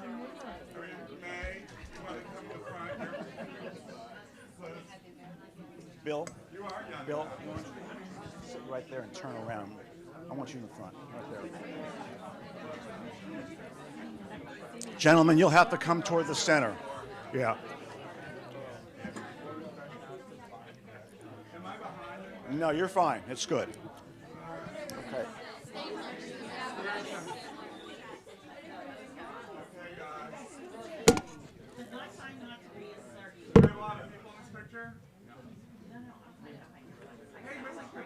Are you kidding? Jump in. I'm going to text you there. You got to be in here. Jump in. Everybody, jump in. Everybody in. I can't believe it fits. Okay, here we go. Smile. Hold it. Hold it. Let's see. Hold it. Hold it. Wait a minute. Okay, look this way. Are you going to shine off the top of my head? No. Low reflection, blinding. Okay, smile. Here we go. Terrific. Thank you.